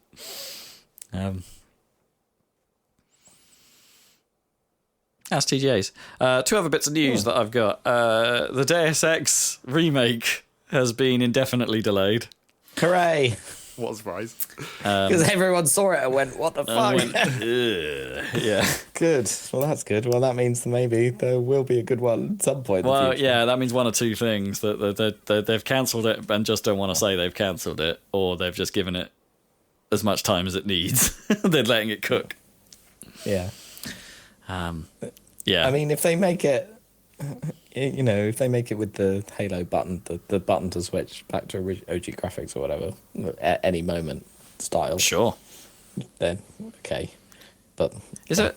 There isn't really any difficulty. Like, Deus Ex isn't one of those games that suffers from run on old PC type issues, right? Or it just seems to run just fine. I guess from what I know, Yeah. I didn't have a problem when we were doing it. Yeah, exactly. So it's like, it's the problem. Like a re-release doesn't really benefit it if you're just if you were just going to play it in original graphics, because the original game still works. Yeah, I wouldn't mind the quality of life of being able to play it on a TV and like the With a things I was controller. saying of like fill in the passwords when you're using the controller, Yeah, and to type them and stuff. That stuff would be nice for sure. But yeah, that's good news. Yeah, Everyone, basically universal reaction to the unveiling of that. yes. Isn't it? So that's good that they actually didn't push ahead. And hopefully they've read the right message, that it's not that we don't necessarily want one of What these. Deus Ex, it's that, yeah. Yeah, we want a good one of these. Yeah. I forget what team was behind that. Like, hopefully it's not another project by Virtuos, right? They're the team currently making Halo Campaign Evolved, and I think they have a bit of a history of slightly less than stellar Unreal Engine 5 reworks.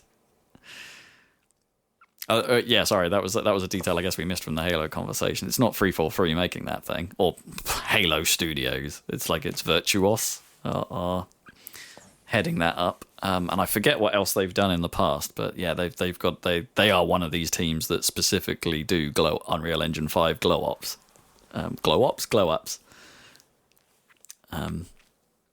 of older games.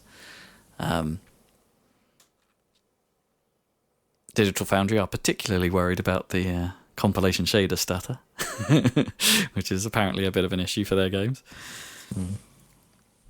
Anyway, and Mario Kart World got a, for once, fairly significant update. Well, for the first time in a while, another update. Yeah, I mean, they are addressing the fact that the primary thing that this patch aims to fix are actually the intermediate stages on the water specifically, because like historically the previous versions of the game, they were just pretty much straight lines with like not a great deal happening or to do in them, and they were pretty crappy. Basically anything that went to Cooper Beach, right, which sucked ass. Rated 1 by me. Yeah. So those are the stages they've put some effort into. Like they have turns now. They have stuff happening on the water. Yeah, stuff happening in the water, like environmental stuff, but like rails and stuff you can grind up above the water and stuff like that. There's things to do, and plants. Also just to make it slightly more silly, you now do 2 laps of Cooper Beach when you arrive at Cooper Beach. Well, that makes sense. Yeah, boy, rather than just one circle, like, yeah, why not? I mean, that's not much difference, but okay.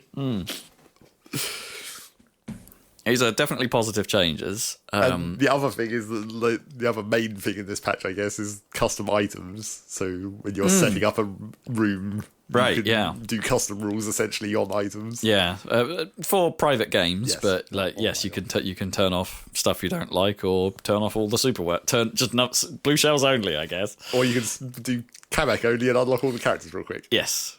If you can't be bothered to do the UFO method, which they also updated to make that easier in that one way. Yeah. Although, funnily enough, last time I was playing Mario Kart and I was just doing open world stuff, I was intentionally trying to get like the last character I haven't got.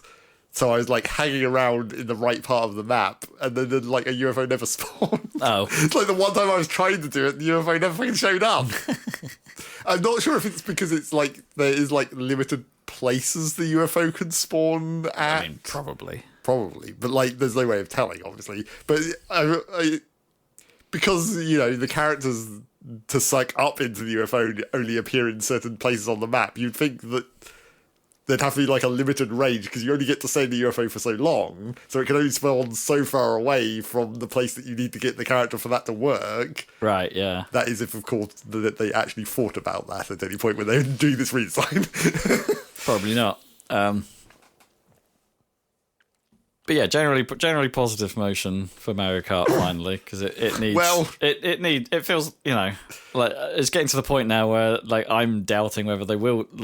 I was at least beginning to doubt whether they would do any meaningful updates to this game, like ever. Sure. Like are they going to have a DK update finally to go alongside Bananza, which they should really do. Yeah. Like if they for some reason haven't done so yet. Just the costumes would be a start. Yeah, just something, man. But this is finally that something, I guess. It's perhaps a little not enough in the grand scheme of Mario Kart World and its overall design and blah, blah, blah, blah. But hey, it's something. Keeps it that little bit fresh. You got to justify that $80, not £80, but $80 somehow. Got to do more work. And that's what I got for news. Oh, I've got one more, not exactly bit of news, but more of a sort of a question bit of news. What is actually going on with Hi-Fi Rush at the moment? Because what's going on with Hi-Fi Rush? They're re-releasing it, I believe. Oh, yeah, I guess they're doing a new edition. Krafton would want to have their own published version. Right, and that's what I suspected was going on. Was like now that it's Krafton doing it, they're re-releasing it so they can have... They want the money. They want the money, yeah. And they're trying to make more money from it by, doing special editions or whatever. Presumably that's allowed in the agreement when they bought the IP off Microsoft, presumably. But I did think that was just weird, like, suddenly I just got spammed by a whole shit ton of, like, adverts for Hi-Fi Rush and stuff. It's like, what is going on? Oh, wait, Krafton, I remember. They probably need the money to pay for lawyers at the moment.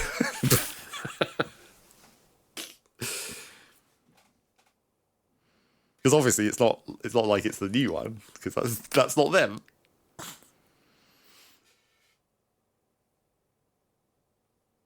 Yeah, I wonder when we'll see anything new, like whether how deep we are into they did want to do more Hi-Fi Rush stuff, right? Yeah. So how far through dev we are at this point through that? Probably not hugely.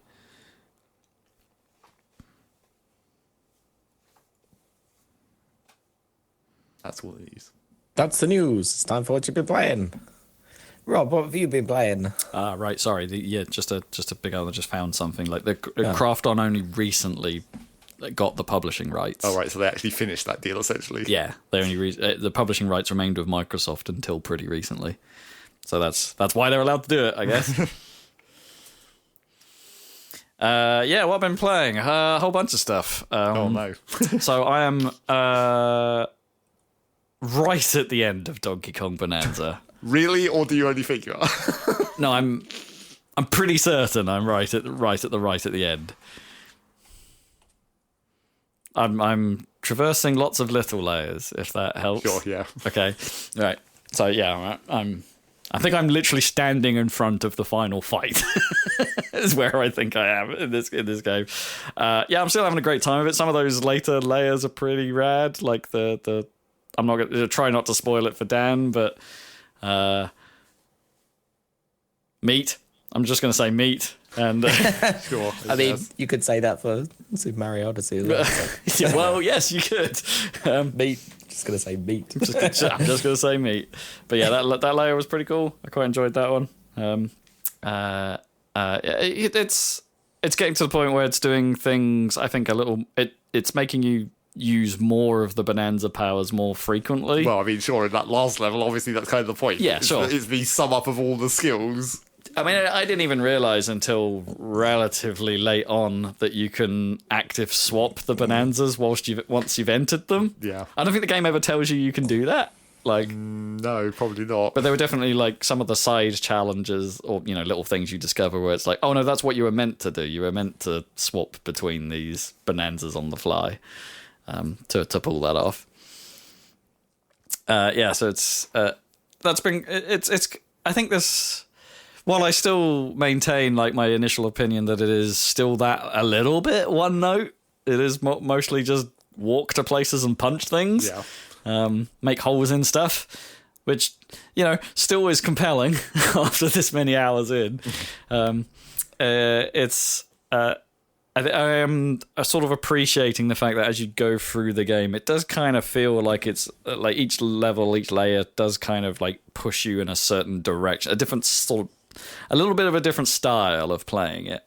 It's subtle and it's not game changing each layer, but it's like there is a little bit of an emphasis shift in each place you go to, which has been nice. It does keep the whole thing feeling fresh, and then even though it's a fairly long game, actually longer than I was expecting.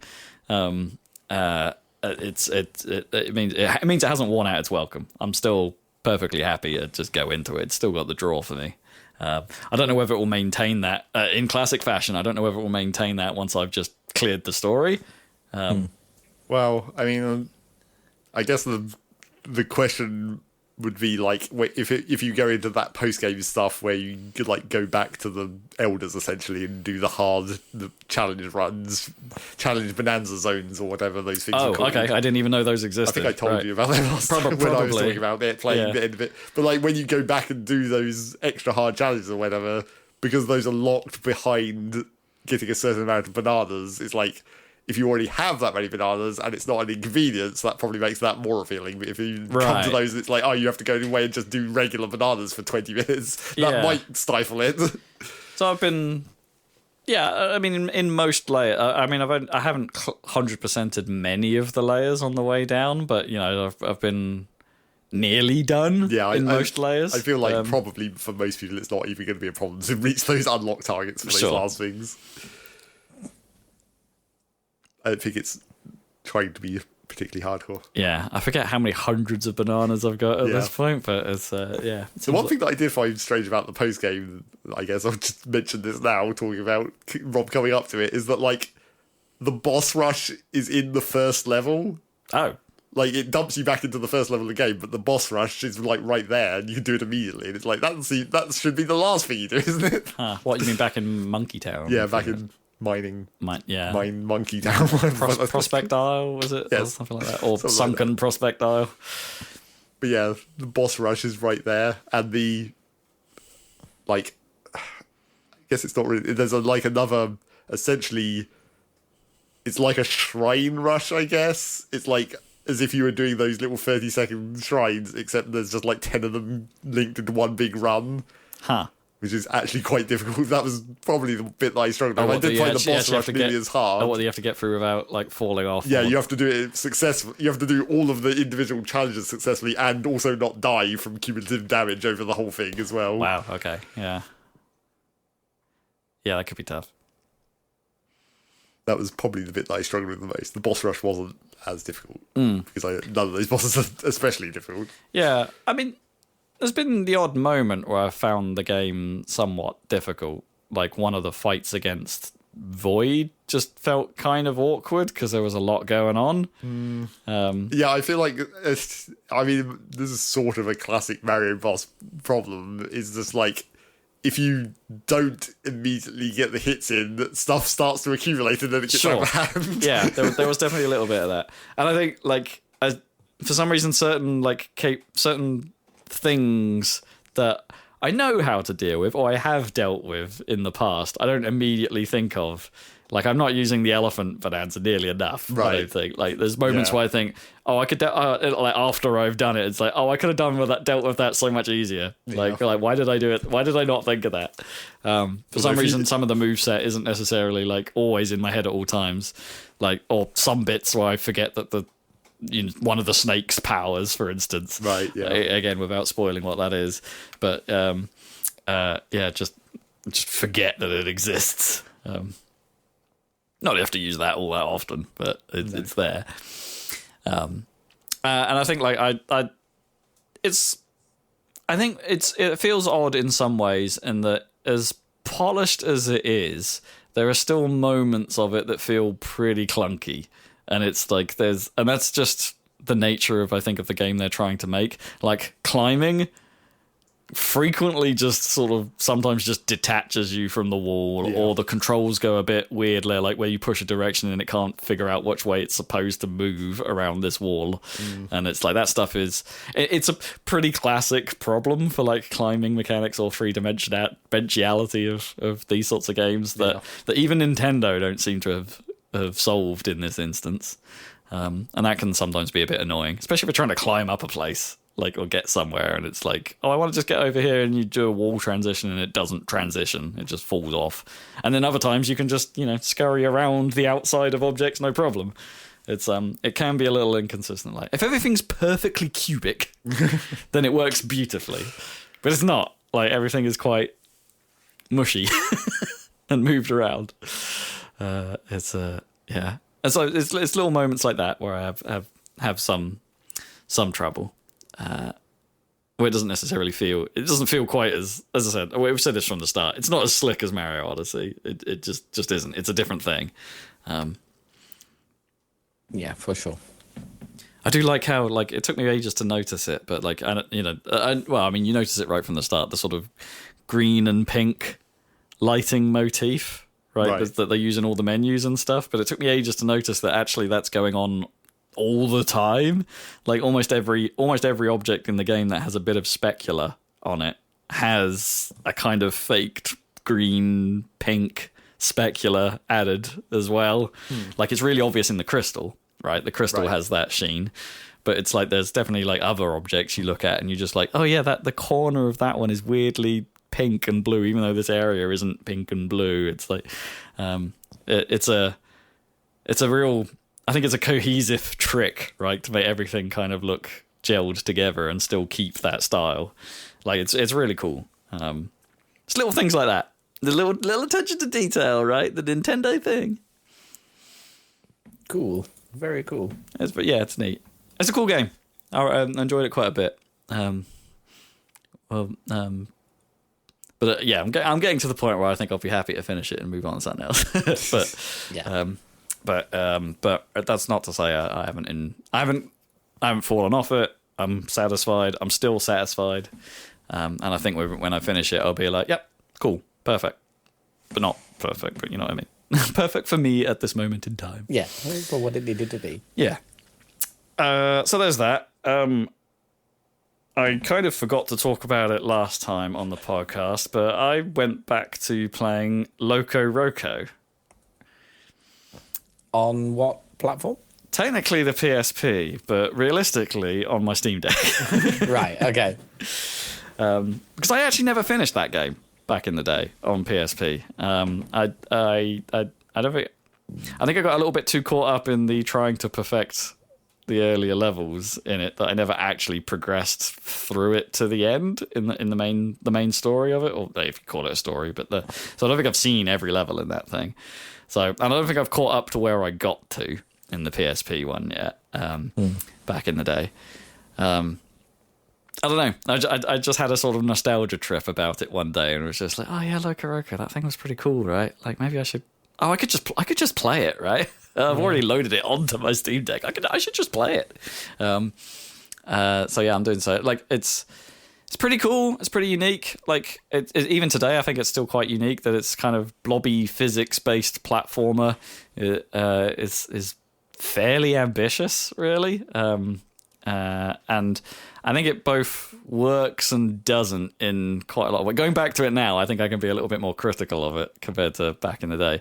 Because that game could be a right pain in the ass, like quite a lot. Like, for those that aren't aware of LocoRoco, its main control scheme is not, you don't have direct control of are they just called locos or are they LocoRocos? I don't know what the things are even called. The blobs. You don't have direct control of them. Instead, you tilt the world. And they roll. They roll around, and you can press both the tilt buttons, which are just the shoulder buttons, to cause a little hop, basically, and that's how you jump. But all of that is physics driven, and as a result, the jumps don't always jump the same. Your landings don't always land the same. The way things blob around and bounce and contort isn't always the same. So sometimes doing even simple ass platforming can be a bit of a pain. It's like, oh, I know there's a secret up there. I want to go get it. It's like, oh, that's just a couple of jumps up there, right? But it makes you try and land on what aren't very small platforms, but in the realm of the physics engine are actually incredibly small and precise. Right. Precise landings. That's way more common, I think, than perhaps it needs to be in that game. Like, because it's just, and the structure is kind of like irritating in that way, because it's like I think the stages are too long.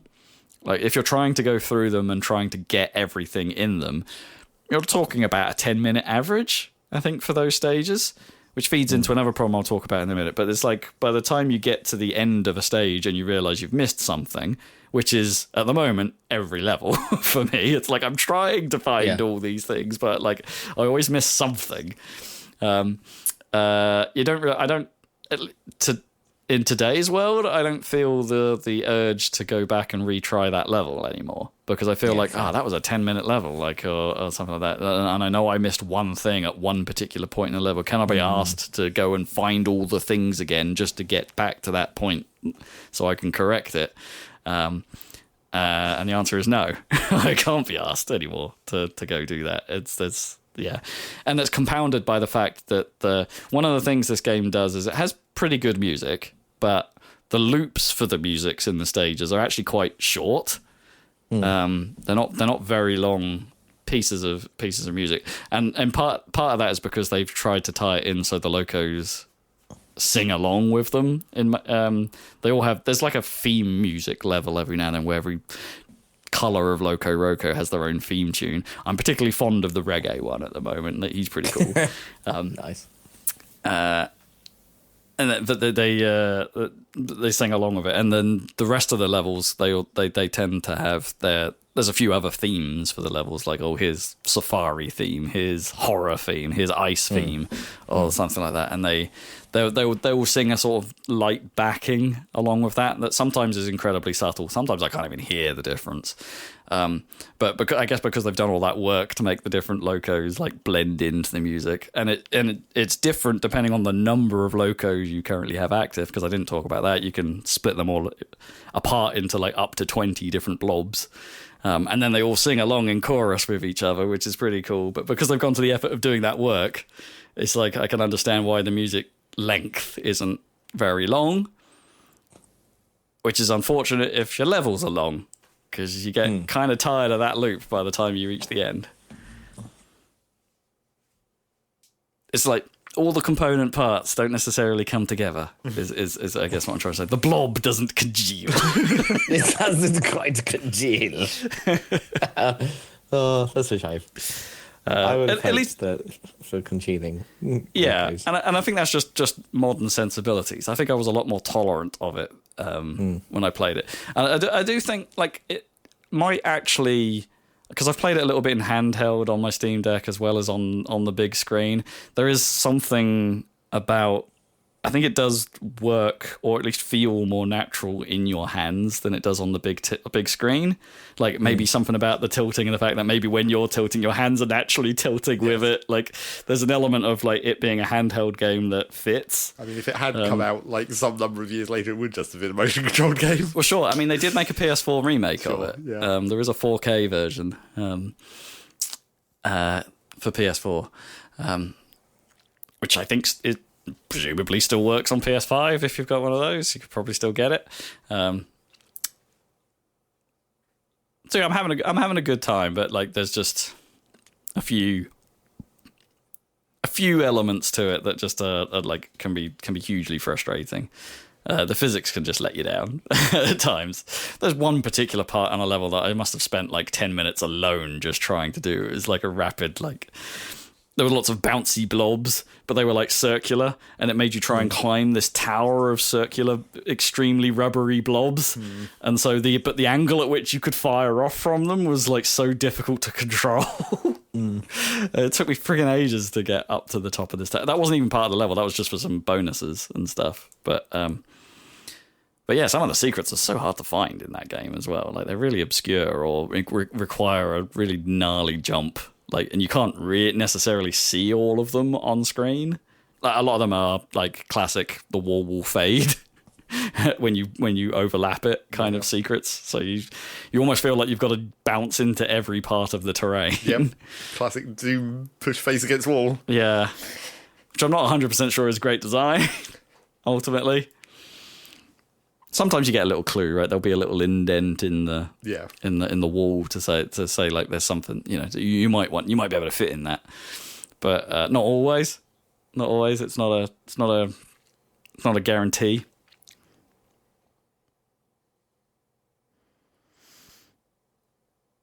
So there's that. Those are the main two things I've been up to. And this is the point where I start to forget what else I've been doing. I did some more Seventh Guest VR. Oh yeah, I'm still playing that in little bursts. I'm at the point in the game where everyone has randomly started killing each other in the main plot, and it's like that came as a bit of a. I don't really understand why they're killing each other. Like that doesn't necessarily fit for me in that game. They're just the main plot of the game is they've all been invited to this mansion, and the mysterious Stealth has said there's some sort of fortune for solving a puzzle or something. I don't know. And I guess everyone who's invited are probably desperate in some way to win the fortune. Yeah. But there isn't enough of that story doesn't play out before they all just sort of start turning on each other randomly. Like some guy just walks into a room and goes knife at one point, and you're like, well, okay, I guess the killing has started. Yeah. I mean, if you put a bunch of people in a mansion, it means only one of two things. It's either ghosts or it's Cluedo. Well, there's definitely some ghosts. And I think that much is a given how this game functions. I mean, what's pretty cool is as you like progress through, there's a portrait of Stealth on the wall at the top of the stairs, and at the very start of the game, looks like a normal portrait. He's a bit smug with himself, kind of thing. But as you solve more rooms, that portrait gets increasingly angry. I still think the presentation of that game is pretty neat, even if the story is feeling a bit like, why did that just happen? And I've definitely discovered a sort of, I think what is an end game puzzle now, where it's like, okay, I don't actually have all the knowledge or all the pieces to solve this just yet. I'll come back to that. And for the most part, the VR-ness, the controls for VR do, they work. It's it's not it's not one of those games where the VR is necessarily it wouldn't have needed VR necessarily. I think you probably could have just built this as a normal game if you wanted to, just fine, or as a normal remake, 3D remake of Seventh Guest. But the VR isn't done badly, as well as me. It doesn't detract, but doesn't necessarily add. You could have done it without VR, I think, but.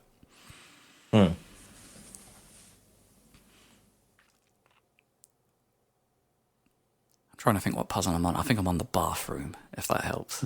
For anyone who's played that game, I will remember it from the 90s. So there's that. What else have I been up to? Zach and I think, are down to the final part of Full Metal Furies. Theoretically, Oh, really? Yeah. So, but it got a bit late last time when we realised this is probably the last boss. We'll have a few goes at it. It's like, oh no, really? Yeah, we're not getting this anytime soon. We'll come back to it. So that'll be today's probably. Assignment. Finishing that thing off. Yeah, we cracked. Well, I say we cracked. We looked up one of the solutions. So we were along. It was annoying. It was one of those ones where like we were along the right lines. We just didn't quite do it somehow. Yeah. We tried so many things that were along the right lines for what this puzzle was asking us to do, but apparently just didn't execute the precise order that it wanted. It was to the point where when I looked at it, it's like, I'm pretty sure we did that. Yeah, I felt like it was very close to one of the things we did at least. Yeah. So that was perhaps a little irritating, but I guess we just didn't do it. Like, there is a logic to it. Like, it made sense, but there's that. Maybe come back to me if I think of anything else. I'm sure there was some other stuff, but that's where that's the bulk of what I'm up to. The bulk. And what about you, Zach? What's your bulk? Well, my bulk was playing the entirety of Metroid Prime 4, obviously. The entirety? Oh, yeah. I mean, I knew you'd been playing it, but all of it? Well, it's not that long, is it? Not that long? Okay.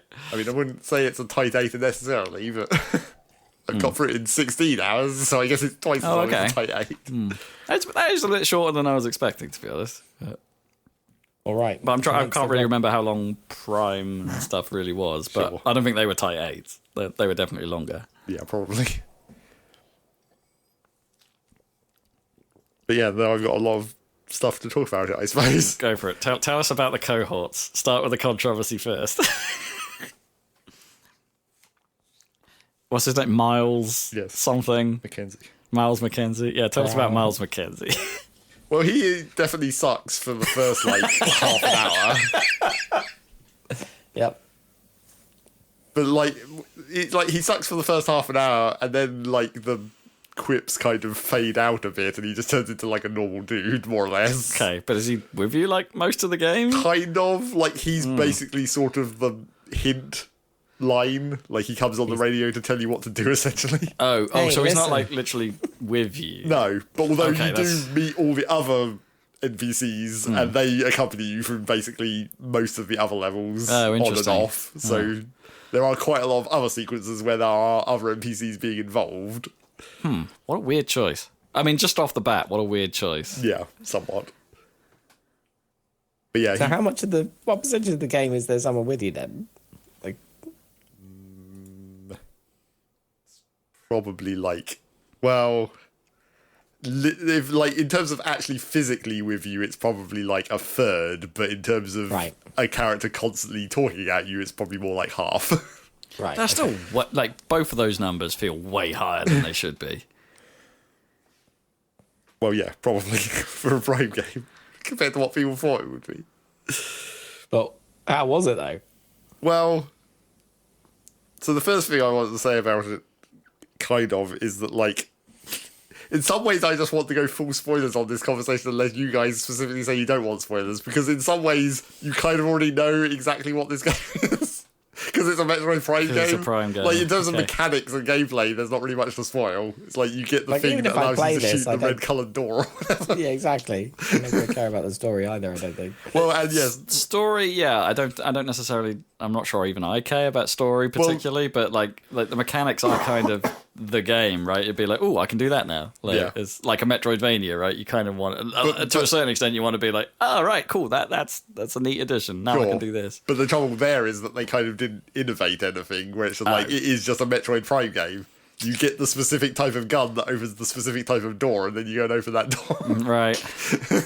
And those weapons don't necessarily behave differently enough. Well, no. Like, they behave mostly exactly like previous versions of themselves. It's actually really dumb how basically, like, you know, at the start of the game you have the tutorial, well, not even the tutorial, the prologue, I guess, and then you lose all your powers, obviously, classic. Yeah. But then when you get them back gradually through the course of the game, they've just basically just taken the power, put the word psychic on the front, and then made it purple. Yeah.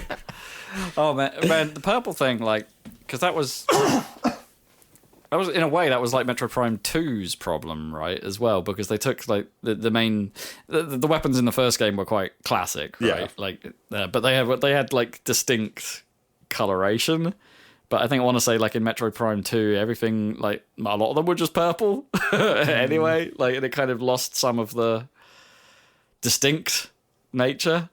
Sure. You know, the weapons didn't feel different enough. I mean, I guess the like elemental weapons are still the elemental weapons. Obviously, It's still going to be like fire is the red one and ice is the white one or whatever. Sure, but that's what I mean is they kind of moved away from that in 2 completely. Right. Well, I mean, they kind of drained the colour out of it in 2 because it was obviously the light and dark guns. Sure, yeah. So they were still technically 2 different colours, but there's the absence of colour. Yeah.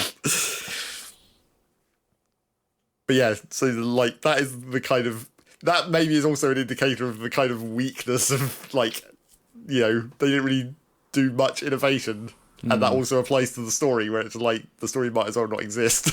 There's not really much to spoil in the story, even. That's why I also wanted to go full spoilers on it. You go after the bad guy and you shoot the bad guy at the end? Kind of. Oh, bugger. Yeah, like, so I had to look this up, because obviously I did play most of Metroid Prime 3 and I never finished 2, so I wasn't really aware of what the story was going on. Which is funny because there isn't a lot. Well, sure. Yeah. But when I looked it up, that was funny because I previously mentioned where it's like, I don't want to see any more Phase-On, and it turns out I wasn't going to because I already finished that story at the end of 3. Yes, they did. So the Phase-On was never going to show up again. I was like, okay, thank God. But I doubted that. Never, but, yeah, you know. I thought it was going to return, in fairness. It has potential to return, always. But then it turns out I didn't even need to worry about the Metroid turning up, because they almost don't show up in this game as well. Oh, okay. They did actually do the thing that I kind of wanted them to do, except not in a good way. Oh. Because like right at the start of the game, in the prologue, you're in this like Galactic Federation base that's currently under attack by the space pirates or whatever. Sure. And like, you know, the new bad guy shows up, who was teased incredibly minorly at the end of like a post-credits scene in Metroid Prime 3. It's like, oh, his ship is following Samus, and that's about the amount of teaser you get for this entire new bad guy. But yeah, he shows up, and like, he's now commanding the space pirates. I mean, this is what you get from like Scan Law or whatever. Sure. But it's like, he's now commanding the space pirates, and he's developed a new species of Metroid that, like, instead of sucking the energy out of things, they like latch on and basically sort of zombify them, so they like take control. Oh, I see. Okay. And then like enhance them, you know, in combat or whatever. Brain slugs. Yeah, pretty much. So like the first big boss you do is like a big space pirate that then a Metroid attaches to, and like Metroid blobs stick out of it, which are the obvious weak points. Classic boss design stuff. But so you do that, and then like the bad guy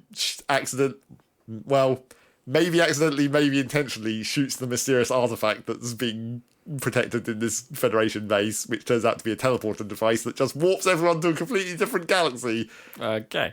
And then you basically don't see the bad guy again for the whole rest of the game. Like the whole rest of the game is basically you're trying to figure out how to turn the teleporter back on from this end so you can get home. And then right at the last second, the bad guy shows up and is like angry at you for very badly defined reasons. But that's kind of okay. Okay, that's actually in some ways reassuring because it's like you don't, even in the earlier Prime games, it's like you're not constantly being like coming up against Ridley, right? Like you see him a bunch. It's but only in passing, right? Sure. Like he flies over an area. Yes, you don't fight him several times or anything. Technically, you kind of do fight the bad guy in this game several times, except all the other times it's like fake. It's a hologram attached to a robot or whatever. Yeah. But yeah, the whole story of him, like, as I said, he was teased that incredibly tiny amount at the end of Prime 3, so there basically was no story for him before this point. But then at the start of the game, when you get whatever scan data, actually, I guess it's sort of the intro sequence, the Metroid Prime style text scroll that they do, Star Wars-esque. At the start, talks about how he's taken over the space pirates and bred these new Metroids or whatever, and you get a little bit more from the scan lore of the space pirates that you fight at that point. But then... So he's not Dark Samus. No. But then when you get to... As you progress through the game with Samus' psychic abilities, you get occasional little flashback cutscenes of some mysterious fight that's going on with Federation troops. And then as you get toward... right at the end of the game, I guess, just before the bad guy shows up again, you get, like, the full version of that flashback, because it's actually his memories that are being, like, psychically transmitted into you. And, like, it's kind of almost the Sonic Forces bad guy, because, like, apparently his whole backstory is he was just a regular Federation troop in a Federation base that got blown up, and Samus didn't save everyone for a change. And he was like one of the only survivors, and apparently that just really pissed him off. And that's about all the story this bad guy gets. Like, he's just angry at Samus for not being incredibly perfect. Yeah. Right. That's been done before in films, right? It's been done before in a lot of things, yes. Yeah. Isn't that Khan's whole deal? Yeah, kind of. But yeah. What? Is it? No? No, I mean not in the original... Oh, okay. Isn't in the J.J. Abrams Khan? Oh, God. Isn't kind of that Yeah. whole... Yeah, probably. No, not Khan. Sorry, it's the guy Idris Elba plays in. Oh yeah. In Star Trek Beyond. In the Sabotage one.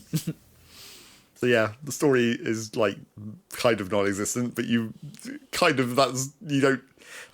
it's just the fact that because there's now all these like talking characters and whatnot, it makes the lack of story more obvious. Because like if you think back to like Prime 1, when you're just Samus and you're just getting lore from scanning things, it's like it's fine that the story is kind of not much there, and all you're really worried about is finding out what the fuck Ridley's up to. Sure, yeah, it being loose and having you piece it together.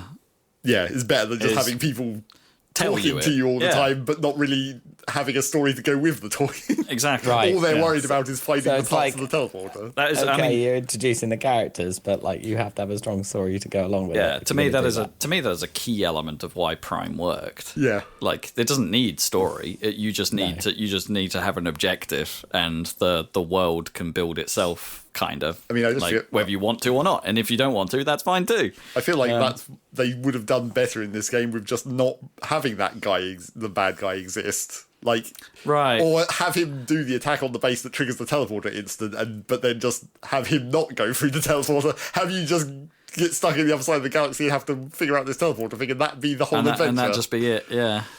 But they kind of crippled themselves by having that teaser. By having an antagonist. Having that antagonist have to be the antagonist of this game, and then having to, like, jam him in almost. I mean, didn't, like, Prime 1 basically, like, not tell you... I mean, you had Ridley flying over and stuff like that, but he wasn't actually the end game boss, right? There was something else to fight. The Metroid Prime. Yeah. It was all about Phazon, obviously. Yeah. But, like...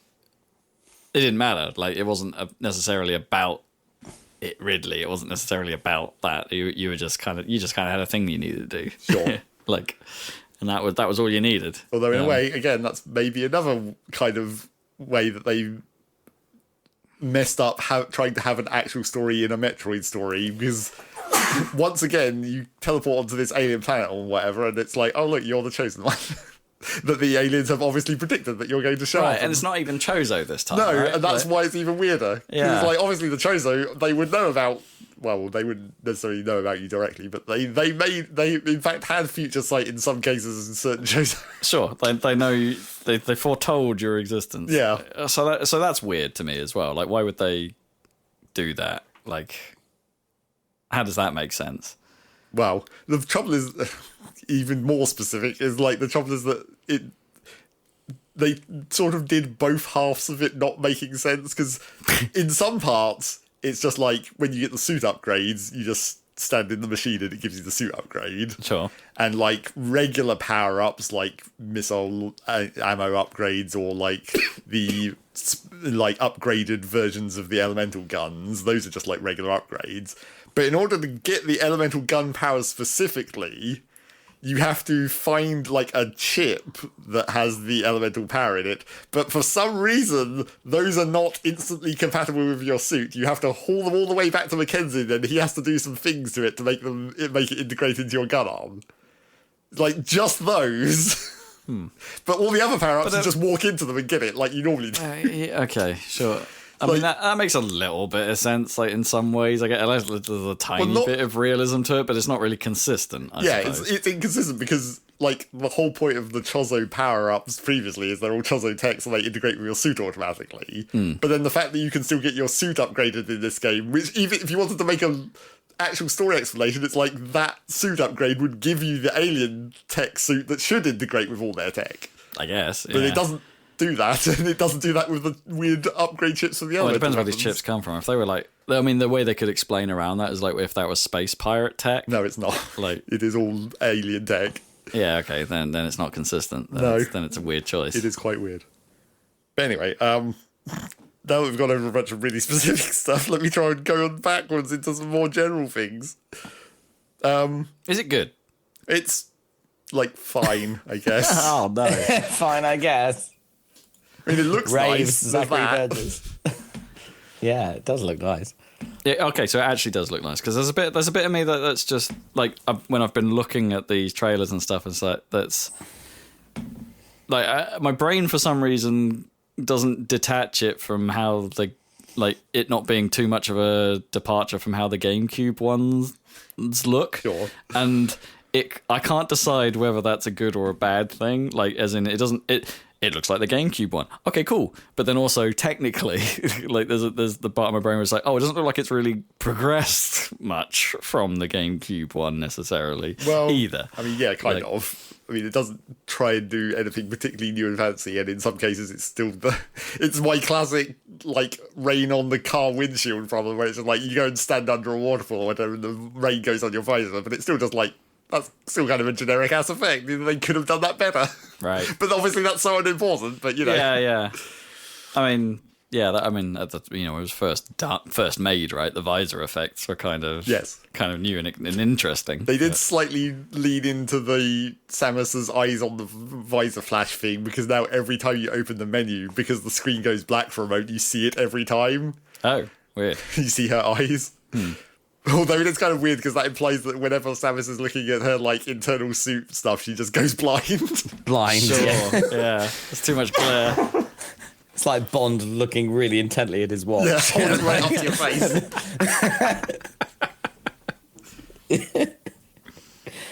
So there's that. It does look okay. Like, I mean, yeah, pretty good. I'm only playing it in the 120 FPS mode because my monitor won't do 4K. So. Oh, okay. Yeah. But you still get all those 120 frames on your monitor. Presumably. I can't tell unless I have a Steam overlay to tell me what the frame rate is. I guess, yeah. But yeah, okay. Well, it probably wouldn't work at all if your monitor didn't have a 120 mode. So sure, yeah. Yeah.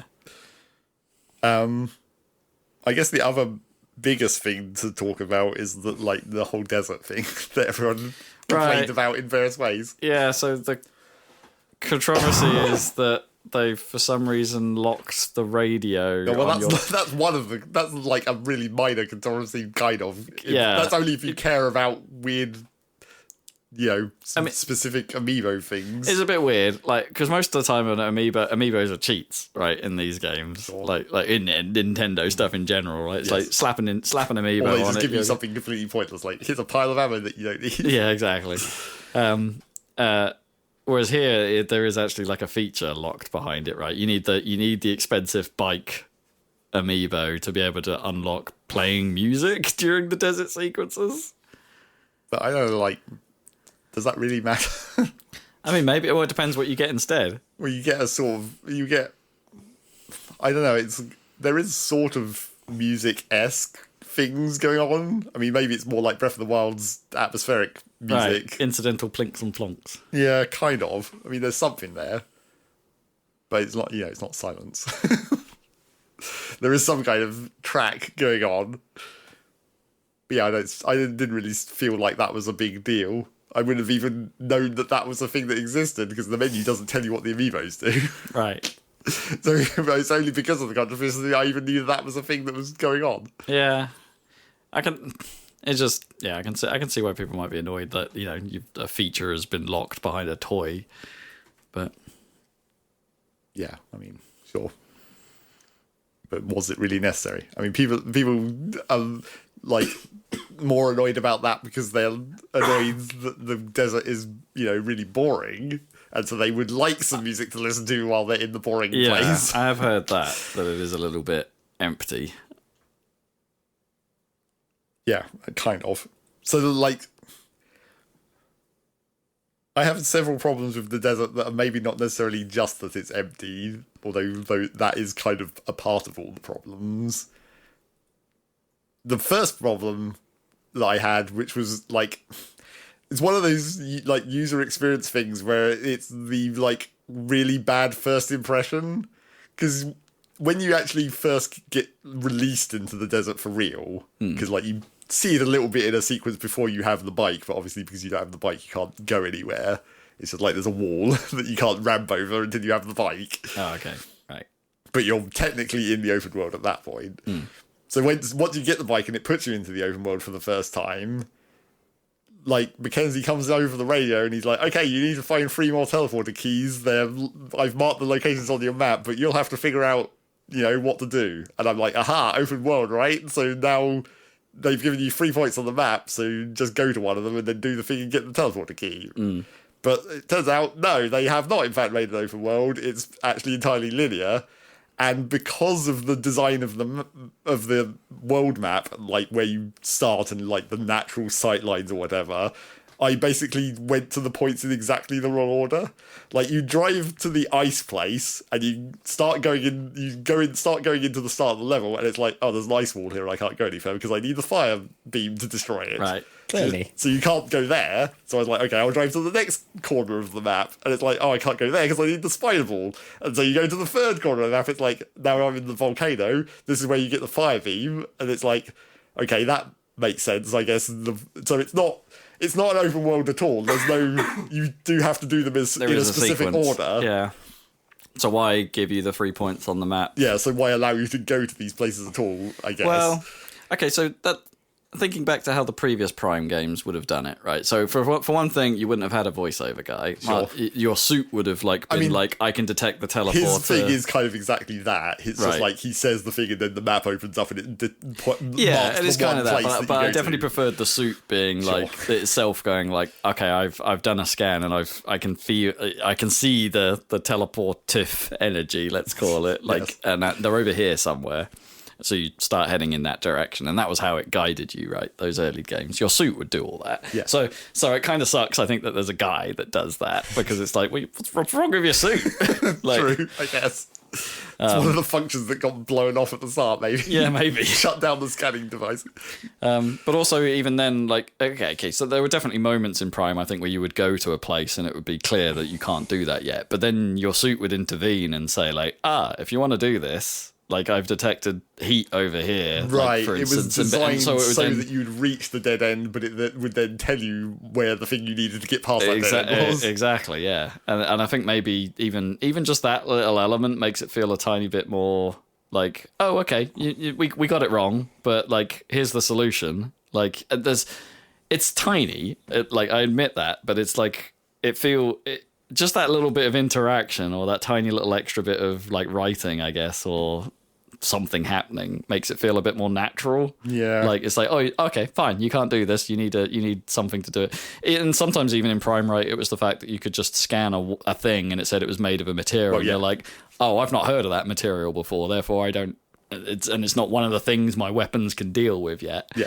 But I mean that is what this does. But the trouble is that obviously it's interconnected by a big open world that you have to drive through. Yes, it takes longer. So if I walked up to the ice wall in the ice zone and saw that it was ice and had to go get the fire gun, but then that was like you just go down an elevator and you're in the fire zone, it wouldn't be so bad. Yeah. But instead you have to drive all the way across this empty ass desert. Which is, yeah, you're right. That's kind of how Prime 1 was designed, right? It would normally be a connective or even the 2D Metroids, right? Yeah. Like you'd come across an obstacle that you couldn't come past, but then there'd be some sort of connective tissue to take you to the place. Yes.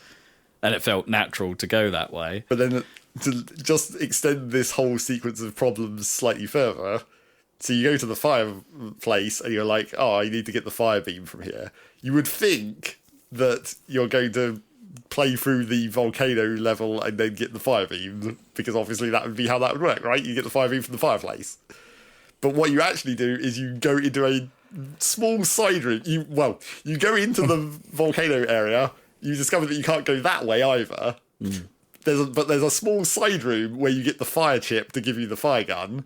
But then because of how that works in this game, you then have to drive all the way back to Mackenzie, get him to install it, then drive all the way to the ice zone again, and then you can actually get into the first level.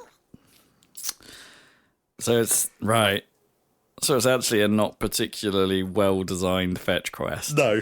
If they just told you to go straight to the volcano straight away, or like laid out the map in a different order, like a different shape to like guide you towards that more naturally, maybe. Basically, the ice is in the top left, the mine, which is the last one, is in the top right, and the fire one is in the bottom right, and you start in the bottom left. So I obviously went up the left side of the map and around the top. So I went to the ice, then to the mine, then to the fire. Whereas if I happened to have gone the other way and gone along the bottom of the map first to the right, I would have gone to the volcano first and then wouldn't have done all this extra driving. So are there like at least connective tissues between the zones? No, it's just the desert. Man, no. Okay. This is immediately pushing me like, because that was the fun of it. That was the trick. Yeah, Yes. like it's like there's because you wouldn't ever complete an area, right? No, like you'd always be because going it's back. a Metroid game, right? It's a Metroidvania. You're like there'd be bits you couldn't get to, or there'd be bits where like I know there's something there, but I've got absolutely no idea how to get there. Never mind, I'll go do something else, and then you get surprised by like, oh, there's a route from this other area to this tiny. Yes. Little outcrop of land from the other one. That's like, I couldn't have possibly done it from there. I had to take this circuitous, interesting secret route from somewhere else to get here. Yes, like open the door from the backside or whatever. Yeah. Oh man, that kind of blows. Yep. And it's like they haven't understood what makes a Metroidvania good. Well, I mean, that links into why the levels kind of suck, is that they are like incredibly linear, basically. Like even without the connective like links between the zones, within each of the zones it's pretty much just a straight path. There aren't even like side rooms or anything, like little dead ends where you'd find an extra path or whatever. I mean, maybe I'm being a bit harsh on that as a poor design choice, but it feels like a less good design choice. I say that because that's what 3 did essentially as well, right? Yeah, just kind of with the without planets. the desert, right? You just went to where you wanted to go. Yes. I mean, it's basically an easier design choice. It's like the lazy design choice. You don't have to put in as much effort to think about it, of how you're going to design the map to loop back on itself or anything. Sure. If everything is completely separated. It's completely separated, yeah. But that doesn't mean it's better. Like, given how long and how much hype and how much. Yes. Well, I mean, that is the actual problem with everything about this game is like it took this long to make, except it kind of didn't because they had to restart making it. But then what if it was different in the old version? Like, yeah, what was that old version? Like maybe we probably won't know that for a long time. Maybe that was too different. Yeah, maybe. But then the other couple of things that also screw up the desert. Well, the other thing that also screws up your first experience with the desert that happened to me as well in the process of driving to all these different entrances to dungeons is like you're in this open world, so you're like, oh, what can I do in this open world? The answer is fucking nothing when you're there the first time because it's a Metroid game. All the shrines have, locks on them that are defeatable by a certain element That you don't yet have. that you don't have. So you just drive up to them, you look at the thing, it's like, oh, I can't go in there until I have the fire gun, and then you just drive away. So there isn't a great deal of point of like even going and look for them in the early game. No. So. I mean, actually... It's kind of like the anti-Zelda. Yes, feeling, exactly. isn't it? It's actually... It's like, what's over that hill? Oh, something I can't interact with. Yeah. And it's actually possibly even worse than that, because there are like 2 of the shrines that you can get into without having to open the door with a special gun, except when you go inside, you still need a different ability to do the shrine anyway. Oh, that's annoying. So you just have to leave. Yeah. It's like, God damn it. Everything in this open world... I know it's like the antithesis of Metroidvania, but obviously Breath of the Wild just give you all the abilities right at the start. Yeah, It's like, exactly.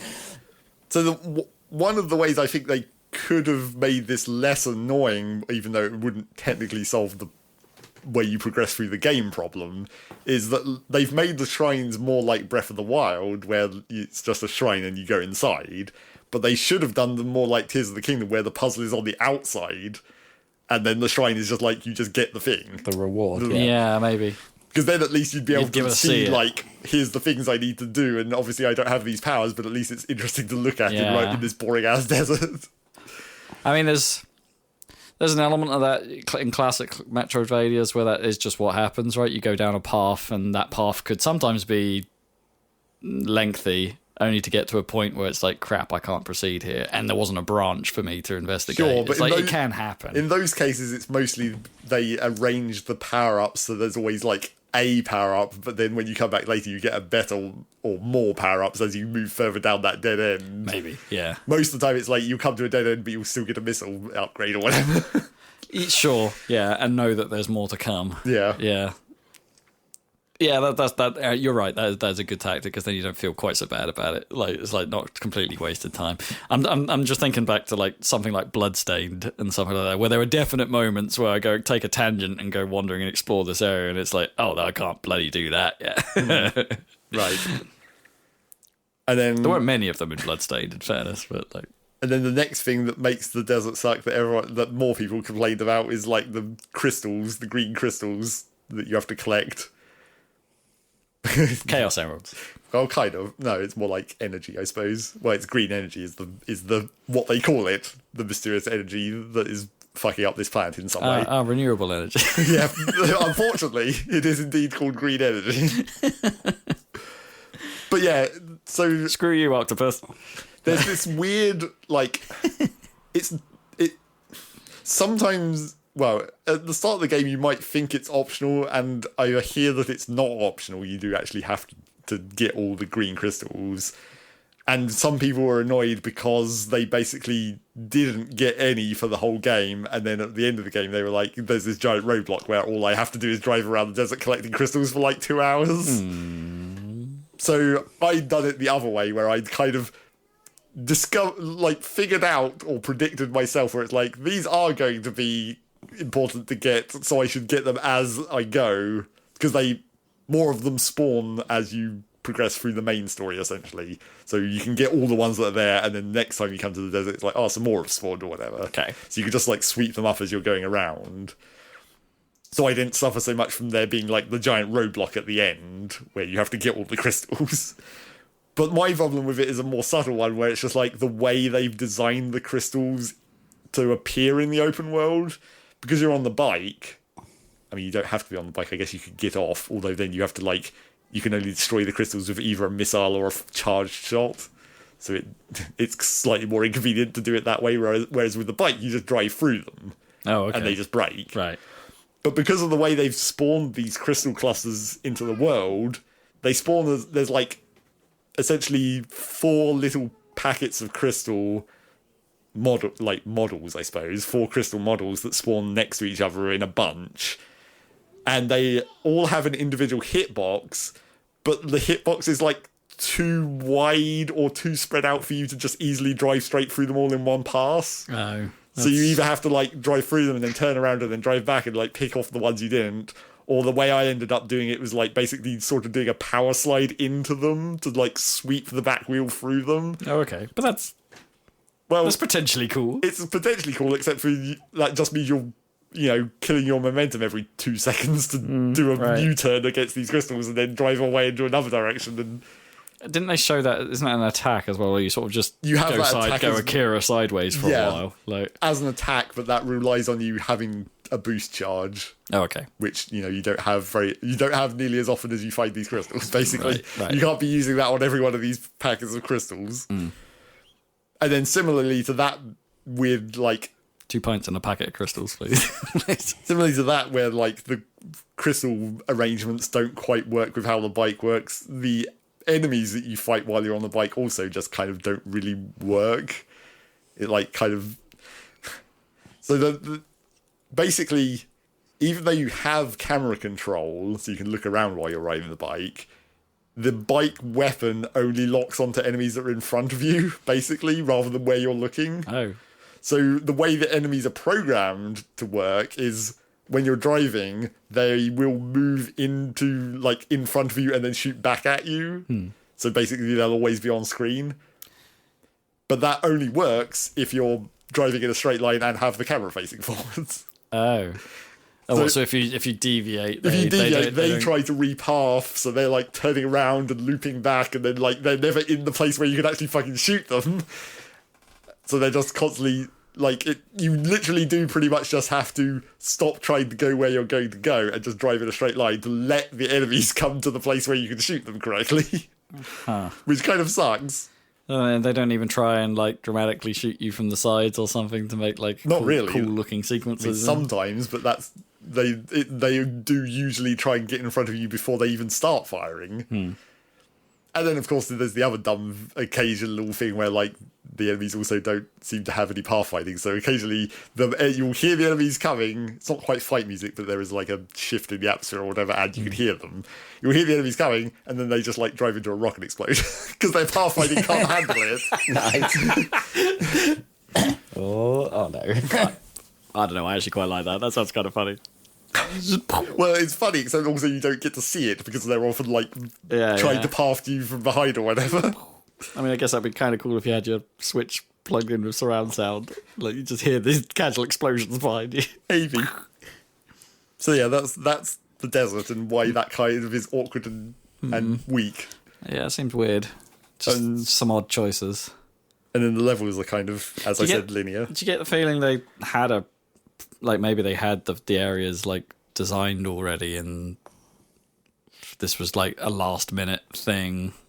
Well, they wanted some connective tissue rather than just flying to the places or having some sort of like tram that took you to the places. Well, maybe.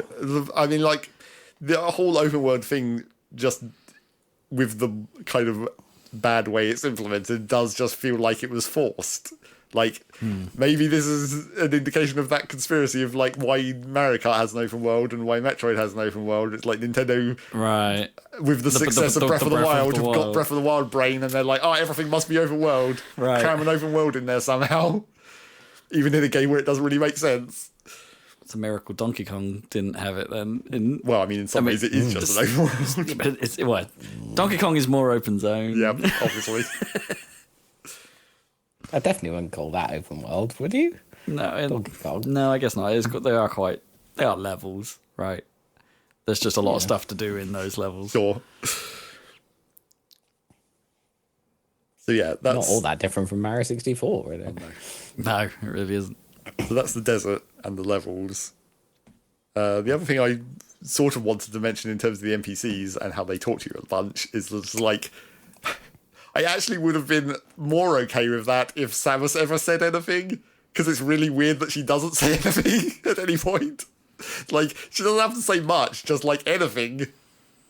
Because they definitely are, a bit of the classic points in conversations where it's like someone says something to you, and then Samus just like makes a motion, and they interpret that as a whole thing. Or if you want they to do it as like then- a meta joke, like Gordon Freeman style. Sure, where it's like yeah. run a few words type stuff. But then it felt weird in Doom when Doom guy said something one time. well, sure, but I mean, at least Samus has a history of being able to talk. Well, she doesn't really. She has that one game. Sure, but Well, or is it even like text? Is it text speak in any of like the GBA ones? Because probably. she doesn't really talk in. Well, also in most of the other Metroid games, she hasn't had anyone to talk to, and therefore hasn't needed to talk. Whereas in this game, when these dudes are talking directly to you, probably the worst case is, again, unfortunately, right really early in the game, making a bad impression, because Mackenzie is there, and you're trying to access this computer, and he's like, you can access this computer, which means you must have scan data, which tells you how to work these things. Hey, could you share that with me? And then Samus just, like, sort of points at him, and he's like, you want this data chip to plug into your arm and then give me the upload? It's like, how did he interpret that just from you vaguely gesturing towards him? Or if you want to give a really bad excuse but tied into the lore, because at this point Samus has psychic powers, she's actually talking directly to them through psychic powers, you just can't hear it. Oh, because she's psychic, right? Of course. Or like she doesn't even realise she's doing it. I mean, that's making excuses Yeah, for that it. At sure that is. point. Yeah, That's dumb. But it is pretty funny. it was pretty funny. I'll give you that. So there's that. I guess control things, because obviously there's a lot of weird control things in I this was game. going to ask how it played, right? Because, like, do you think it's designed more like traditionally, like more like the GameCube, or like it's like what? Or is there some weird concessions because of the mouse stuff? Well, it kind of depends. So I was playing with the less motion controls option, which is like you can't have no motion controls. It's like they're always there. You can have less motion controls. So I guess I for an experiment I also played with the more motion controls and mouse controllers mode. Okay, just briefly to see what that was like. So when you're in mouse controls / motion controllers mode, the thing about that is it is a combo. Like, they don't want you to just be in mouse mode all the time. They want you to keep swapping, which is weird and awkward. I mean, you can play it in all mouse mode. It just doesn't. It just feels bad in that way. So you want Samus talking like Other M, but you don't want Other M's control scheme. No. So, because the thing is that what the motion controls are really meant for is the sub-aiming when you're locked onto stuff. Because when you lock onto things, you can independently aim your gun within the confines of that screen. Right, yeah, because that was what they changed for 3. Yes. Which made sense with the Wiimote control. Yes, because you're pointing at a pointer. Although now with motion, I mean, it works fine. It's still as good as the faked pointer in any of the other Nintendo games that have done that. Oh, right, so yeah, you're locking onto the central point, but then it's the motion control. Say I was holding the Pro controller, it would be motion control to do the sub-aim Yes, within to move it. the sub-aim around on the screen. Okay. So that's what they're intending to do, and then that then becomes the mouse controls when you're in mouse controls. So when you're in the mouse controls, It locks on, you but still you're- have the lock on, but then the mouse controls the in-screen reticle. aiming. Yeah, okay. But you can still use the mouse controls to move around normally, but because it's not like mouse look, it's like you move the gun towards the edge of the screen and then you start rotating. Oh, so it's like GoldenEye aiming. Yes, it's like GoldenEye aim, essentially. Ha! That's why it doesn't really work to just play it in mouse, With mouse, mode, because yeah. it's actually still a dual stick game. I mean, I was going to ask, like, is it actually still, like, do you actually look left and right with right stick now? Like, because traditionally, right, you didn't have strafing. Yeah, I mean, you only had one stick in. Well, you had another stick, but it wasn't for that. It wasn't for movement. Yeah. Yeah, so you can dual stick it, and the thing that I did, which was probably the wrong thing to do, is at certain points in the game, I tried to just dual stick it rather than using the sub aim. Because when you have a big enemy that has like 4 targets on it that you need to hit, and they're obviously towards the sides of the screen because it's for the sub aim, what you're meant to do is lock on, then use a sub-aim to target them. But I just started trying to do it like just a dual stick shooter. Like I was just using the right stick to just aim at the sub-targets and not lock on. But the trouble is you can't really do that because locking on is what allows you to dodge. Yes, Because you still need to be locked to trigger the dodge jump. So you still need to do that. So for a lot of the game where I was trying not to do that, I shouldn't have been doing that. And that also came back to bite me in the last boss where you pretty much have to do the real motion controlled sub-aiming because it doesn't let you do it any other way. So yes, definitely. I kind of get it because they're trying to do the Metroid Prime 3 thing rather than go back to the 2 and 1 thing. I don't know if what they did in the remaster, presumably the remaster of 1, they just did the GameCube thing. Yeah, I think so. I kind of get it. But the other problem with that is that, well, I mean, this is more of a problem for people who've played the previous games, obviously, or played them more or less. But I also had to unlearn pressing A to shoot. Because obviously, if you're having to use the right stick to do more stuff, you might not have your thumb available to shoot. Yeah, on the big green A button. You might have to learn to use the trigger to shoot instead. So that always kept tripping me up. And sometimes I just kept swapping between them mid-fight, where it's like, I just automatically be pressing A because I wasn't thinking about it. And then it's like, oh, hang on, I actually need to do another thing that's not pushing A. So I better start using the trigger instead. Using the trigger. Okay, well, it's kind of good that it gives you both, I guess. Yes, and it is configurable, I think. Actually configurable. Okay. There's a menu where you can pick what buttons do what. Okay, neat. Very un-Nintendo. Yeah, very pretty rare. But then the other slight problem with the sub-aiming thing is that in the non-motion controlled version, which still has motion controls, the motion controls still do the sub-aiming. It's just that normally when you're walking around, you just use the right stick to turn and stuff. But because you can't turn that off entirely, you can't have it off, you can only have it... Basically, there's a snap level where, so long as you don't move the motion controls too much, the lock just stays centered, and then as soon as you move it a certain distance, then it Okay, right, yeah, it's got a sort of dead gyro dead zone kind of thing. But the trouble with, you can turn that up, but you can't turn it off. But the trouble is that if you're not paying attention, or if you're trying to pay attention to something else, you've accidentally drifted your aim away from the thing you're trying to shoot, and then it just stays there. Because you've moved the motion controls slightly off center, and now your bullets are just flying off to the side of the screen. Oh, so it did. The dead zone applies post move as well. Well, not exactly. For the motion controls, it just toggles on. But then if you're not aware that you're doing it, you still won't be shooting at exactly what you're locked onto. And obviously, in enemies where they don't have sub targets, you'll just be missing them. Yeah. And that also applies to the right stick as well. When you initiate a lock, it's centered. But if you forget that you now no longer need to use the right stick to look around and you push the right stick, now you've just aimed off to the side. Right, yes. Okay, yeah. So I had to fully train myself to be as soon as you hit lock on, no longer push the right stick in any case. Yeah, okay, I can see that. So it is slightly weird to get used to.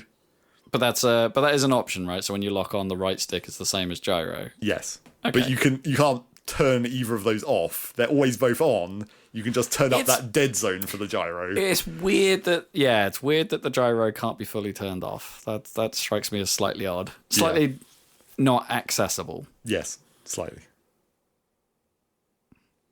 And then there's some other weird control things that are less bad game design as much as just weird choices. You push B to jump like you used to. Mm-hmm. You can also push the L bumper to jump as well if you happen to be. Okay. Obviously, you've got lock on the L trigger, jump on the L bumper, then shoot on the right trigger, and rockets on the right bumper. So it's that's fine if you're using all the triggers mode. Sure, yeah, that sounds alright. So you have B for jump normally, which is just how I automatically did it because Metroid Prime. Obviously, I'm just used to that. Yeah. But then when you go into morph ball mode, now X is jump. For no particular reason. Wasn't it A as well on the original? Well, technically, it was a bomb jump, which was the A button, because that's firing in bomb mode, essentially. Yeah. In ball mode. But now you they got rid of they didn't get rid of bomb jumps, they're still there, but they just give you springboard you get by a jump. default. Right, okay. So you just have a jump, but that's X. For no reason, they just changed the button. Weird. And then to make that even more confusing, when you eventually get the spider ball, so you're attached to the rails, if you want to jump off a rail, you can no longer push the jump button. You can bomb jump off a rail, or you can use the boost ball to, like, boost jump off a rail, but then that's, like, a different button again. Like, I don't know why there's, like, 3 different controls for jumping, basically, is what I'm saying. Yeah. And then there's a few other things where it's just, like, the controls are convoluted. Like, you get the ability to basically... You get the psychic ability right at the start to move these, like, psychic triggers around, where you basically just look at a thing and pick it up and put it somewhere else, like a little ball of psychic power. Put a key in door. Yeah, pretty much. That's what they're for. But you get the ability to do that with your morph ball bombs, so you can basically trigger bomb triggers that are far away by, like, picking up the morph ball bomb and throwing it. But in order to do that, is like, you go into morph ball mode, you hold down the bomb button to turn a regular bomb into a psychic bomb. You unmorph ball. You go into psychic visor, which is like your scan visor. Yeah. Then you push the button to pick it up, and then you throw it. It's like, this is just this kind of convoluted process. I mean, obviously you don't need to do it in combat or anything. That's only for puzzles opening doors. But it is like that kind of convoluted process. And the same kind of applies to the psychic shot, the one where you can control it in midair. Because in order to do that, you have to go into the psychic visor and then do a charge shot. But normally, and especially in obviously the older games, when you're in the scan visor and you push the shoot button, it just kicks you out of the scan visor because then you start shooting again. So the fact that you're pushing the fire button inside the scan visor, but it doesn't kick you out, but then you have to remember that you can do that inside the scan visor to trigger the psychic shot. But then obviously, because you're still in the scan visor, if you then finish the psychic shot and push the lock-on button, you scan the thing instead of locking on, because the scan is the lock-on. So then the text box pops up again. Why didn't they make scan and psychic different visors? Like, Yeah, I mean... That strikes me as the obvious answer there. Probably. I mean, I guess it's because all the information you're getting is psychic information, because it's not actually your regular scan. Oh, for the love of... It's the psychic scan. Oh, so your suit is shit, is what you're saying? Yeah, kind of. So there we go. So yeah, there's that. And there's also, like... These are just random nitpicks, I guess, but, like, the scan information also isn't very helpful in some cases, because they decided to get rid of, like, the material idea. Like, when Metroid Prime, you scan a thing, you'd say, this rock is made of this, which means you can only destroy it with the bombs. It's made of strombonium, and your missiles can deal with that. But they got rid of that, so now it's just like you scan a thing and it says, this can be destroyed by an explosion, or this can be destroyed by a concussion blast, and you're like... Well, they did kind of say that same language, yeah. Sometimes. But the trouble is that, like, it's only that now, and it's also not... For some reason, they don't even do, like, the text highlight thing, where they highlight the keywords or whatever. Blast, yeah. But yeah, it's like you now have to just remember that, like, for some reason, again, this was still done even back in Metroid Prime, but for some reason, rocket explosions are explosions, morph bombs are concussion blasts. Oh, see, I thought missiles were the concussion ones, but yeah, okay, yeah, like, I guess I couldn't remember that. And then another weird thing they changed for some reason is the elemental weapons are missile weapons essentially now.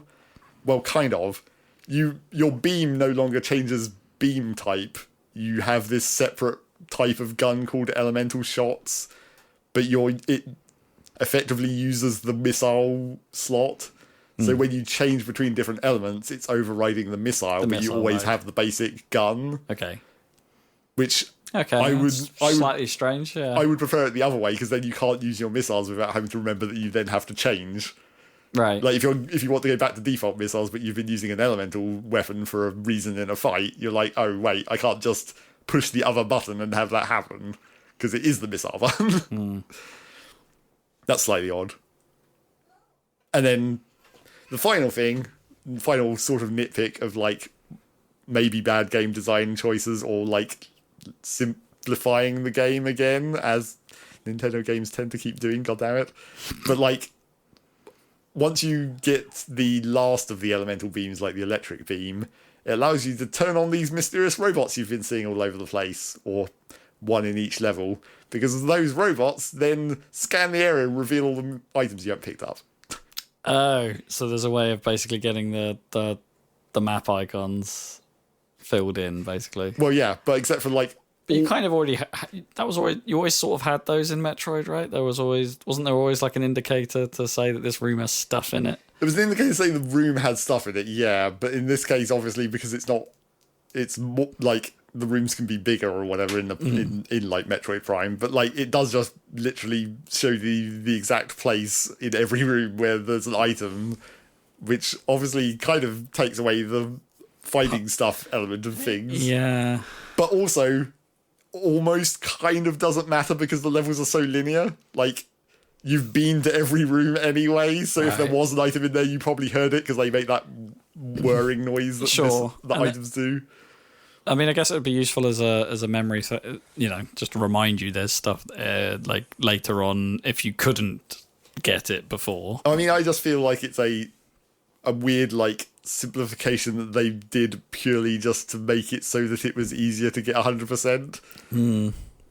Because they didn't want people to feel disappointed by not getting 100%. So they just bypassed the whole problem of like missing an item. Yeah, I don't think I ever 100%ed those games technically. Sure. Like I got close, but not. Although there is another slight problem with that scan robot is that, again, for some reason this happens in the desert specifically. Another problem with the desert. You use the scan robot in the desert and it puts all the markers on the map, but some of those items don't exist because they're tied to story progression. Whoa, what? So if you go to the marker that the robot has just put on your map, you can't even hear an item there because it doesn't exist until you've progressed to a certain point in the story where there's now a guy standing there who gives you the item. Well, that sounds fucked. Yep. That's the worst. I mean, yeah, like, I'm trying to think of an example. It's definitely not the first time I've come across something like that. Where there's like a key indicator to say like something's here, right? Yeah, but it's like, oh, but it's like I can't figure out what this is, and you come back later on and something has changed, and it's like, okay, now the thing is here. Great, that is so irritating because it's like you've just wasted time going other thing. Yeah, I definitely did that, but then I and it makes so little sense in the context of the game as well. Yes, but then again, it would have made less sense to have it update in real time because obviously you've only done this robot scan once, but who cares? Yeah. But like, it would have been better to do it that way. But yeah, I agree. Yeah. But that story progression trigger for getting items also sucks because for some reason the last trigger in that sequence happens like after the point of no return, but not. You get to a dialogue where your team is together and you're about to go and assault the final enemy base, and it's like, clearly the point of no return, and there's literally a dialogue box that's like, are you ready to go? The classic like point of no return thing where it says, are you ready to do this? This is obviously going to be the point where you end the game. Yeah. But in order to get the final item from the desert, you have to, at that exact point, say, no, I'm not ready to go outside, and then the guy is out there to give you this last item. Oh, okay. So you have to say no. Yep. So I totally nearly got caught out by that. It was only because I was like, hang on a minute, I still haven't got that one bloody item off the desert. And then I realised that, like, oh yeah, there must be another story trigger that then moves the guy on the map who gives you the items. So I must have to say no here and go outside. For a whole loading sequence just to get back to the map for like 2 minutes to get this thing and then go back inside. What? This is... Huh. Yep. That definitely sucks in several weirdly designed ways. Yeah. And then just to wrap up, one more thing about the story, in full spoilers here, you go around to the various different areas. There's always another one of these Galactic Federation dudes to pick up in each area, basically. Of course. So you're reforming a team ready getting for the band back together, going towards this final assault. In the last actual dungeon, it goes into like full heroic sacrifice mode. You come to the entrance of the dungeon, and then a big swarm of enemies are upon you, and then like the first two guys are like, "We'll hold them off. You go down the elevator." So you do that, And then as you progress through the rest of this dungeon, the remaining 2 guys who are with you then also do their own heroic sacrifice things, where they're like, oh shit, more enemies, I'll hold them off, you keep going. But then once you get to the end of this dungeon, you trigger the elevator to come down and like pick you up, and they're just standing there, and they're like, what, you thought we died? It's like, okay, fine. So you've basically... They held them off. You've subverted that expectation, I guess. But then, after you've done that dungeon and you go into the final battle, they do a heroic sacrifice again in the final battle. It's like, hang on a minute, you already did this and then subverted it, but now you're actually going to do it? Like, and it's even more dumb because you're like, you get to the teleporter, you're turning it on, the big bad guy shows up, Samus fights them in like this weird like warp zone, essentially. You get sucked into like this mysterious other dimension for a while. You fight him, you're like, okay, I've defeated the bad guy, let's get in the teleporter and leave. And then the bad guy shows back up at the last possible minute to fuck up the teleporter and screw everything up. And then your team are like basically dogpiling the bad guy, and they're like, we'll hold him off, you go through the teleporter. And it's just like, they might as well just say, we're not the main character. Quick, go, leave. Leave us, it doesn't matter. We don't matter in any way. Hit the teleport button and just escape. Made possibly even worse by the fact that hitting the teleporter button is randomly a QuickTime event, except not a QuickTime event. Like, it pauses with your hand over the teleport button as you're watching your teammates jump on this dude, basically. And I was like, oh, is this actually a choice? Like, if I don't push the teleporter button, can I still save them? But no, if you don't push the teleporter button, you just fail and have to do the whole boss fight again. Wait, what? Well, not the whole boss fight, like half the boss fight again. But yeah, I was like, why is this thing? Why did you give me this weird dramatic moment to just be like, I guess just look at them for a couple of seconds more before you push the button and leave? Just weird decisions. Yeah. But yes. I hope I forget all of that, but still. I mean, you won't care when you're actually playing the game. Like, as I said, like, the story is so inconsequential, it's just whether you like playing the Metroid Prime part of Metroid Prime. Sure, yeah. And the actual moment-to-moment, like, moving around and shooting things and puzzle solving and stuff is still fine. Obviously, it's... But just fine. But linear, within the context of these linear levels. Like, all the items that are in the zones, you're basically going to walk past and see that you can't get them. But it's not, like, in a side room. It's not like, oh, it's a fire door that's then going to lead to a couple of extra rooms or something when I come back. It's just like, here's a piece of machinery that can only be destroyed by fire, but it's still in the same room. I'm going to have to go watch some reviews. How is this reviewing? Like, I mean, like 80, right? 80s? Okay, that's not that bad. But you make it sound like it's a lot lower than that. Let me think for a minute what number I would give it out of 5 stars. We don't do that. No, we don't. Which is why it's recommend or not. Yeah, it's normally our go-to. I mean, it's definitely either a 3 or a 4 star, so like 80 is probably fine. It's obviously not a 5. Well, if it's a 3 or a 4, then that's a 70%, isn't it? It's a swimming in sevens. Yeah, I mean, probably. Yeah, I don't think it necessarily deserves 80 or above. Right. Like 80 and less. But yeah, I mean, I didn't find it. It seems to be John Lennon and Dan Reichert who love it, right? Well, I mean, I haven't heard either of their opinions. They both love it, apparently. Okay. Everyone else, not so much. Yeah, I mean, obviously, when I was looking at the Metacritic page for it, we've obviously talked about this before in the past concerning Metacritic, but their whole thing is just fucked by the 5-star versus out of 100 system. Right, yeah. Because obviously anyone giving it a 5-star is not equivalent to 100 necessarily, and anyone giving it a 4-star is not even necessarily equivalent to 80. No, it's a little bit skewed, but like, what else are you going to do?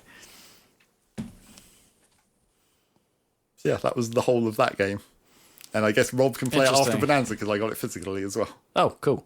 Also, I guess I should mention, maybe an indicator of how Nintendo feels about the quality of this game, it was only 50 quid.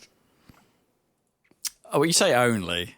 Well, but, I mean, quite a few. Compared to Mario Kart. Yeah, compared to America, but then a lot of the recent releases have settled at 50. well, but that's what I kind of mean is just like if we're taking Nintendo at their word that their pricing structure is based on how much quality they think, and you think that their extra quality games are like Mario Kart at 80 and Zelda at 90 or whatever, and this is still at 50. I suppose you're right. Yeah, that is what they say. That is what Nintendo said.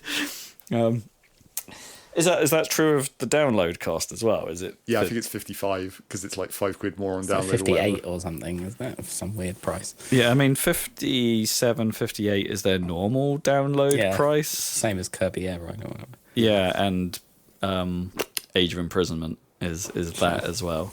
But that too is also available at 50 from Amazon. Yes. You can get a lower cost version of it physically, which I will very soon. Don't panic, Zach. I will pick that thing up. Like, yes. I have a need. I have a need to stab things. You have a stabbing need. Yeah, you need the stab time, and we've nearly finished with Furies, so we're done with that almost. Yeah. You didn't get the new stabbing on launch day. No, I didn't. And we were in the middle of playing something else. As my logic. As soon as we're done with Furies, it's like then it opens the window for something else. Okay. That's me just pacing out my finances, bro. But obviously, we have to play it before the end of the year because it's Game of the Year. Except we don't do that. So. We don't do that. Yeah. And it probably wouldn't be Game of the Year anyway.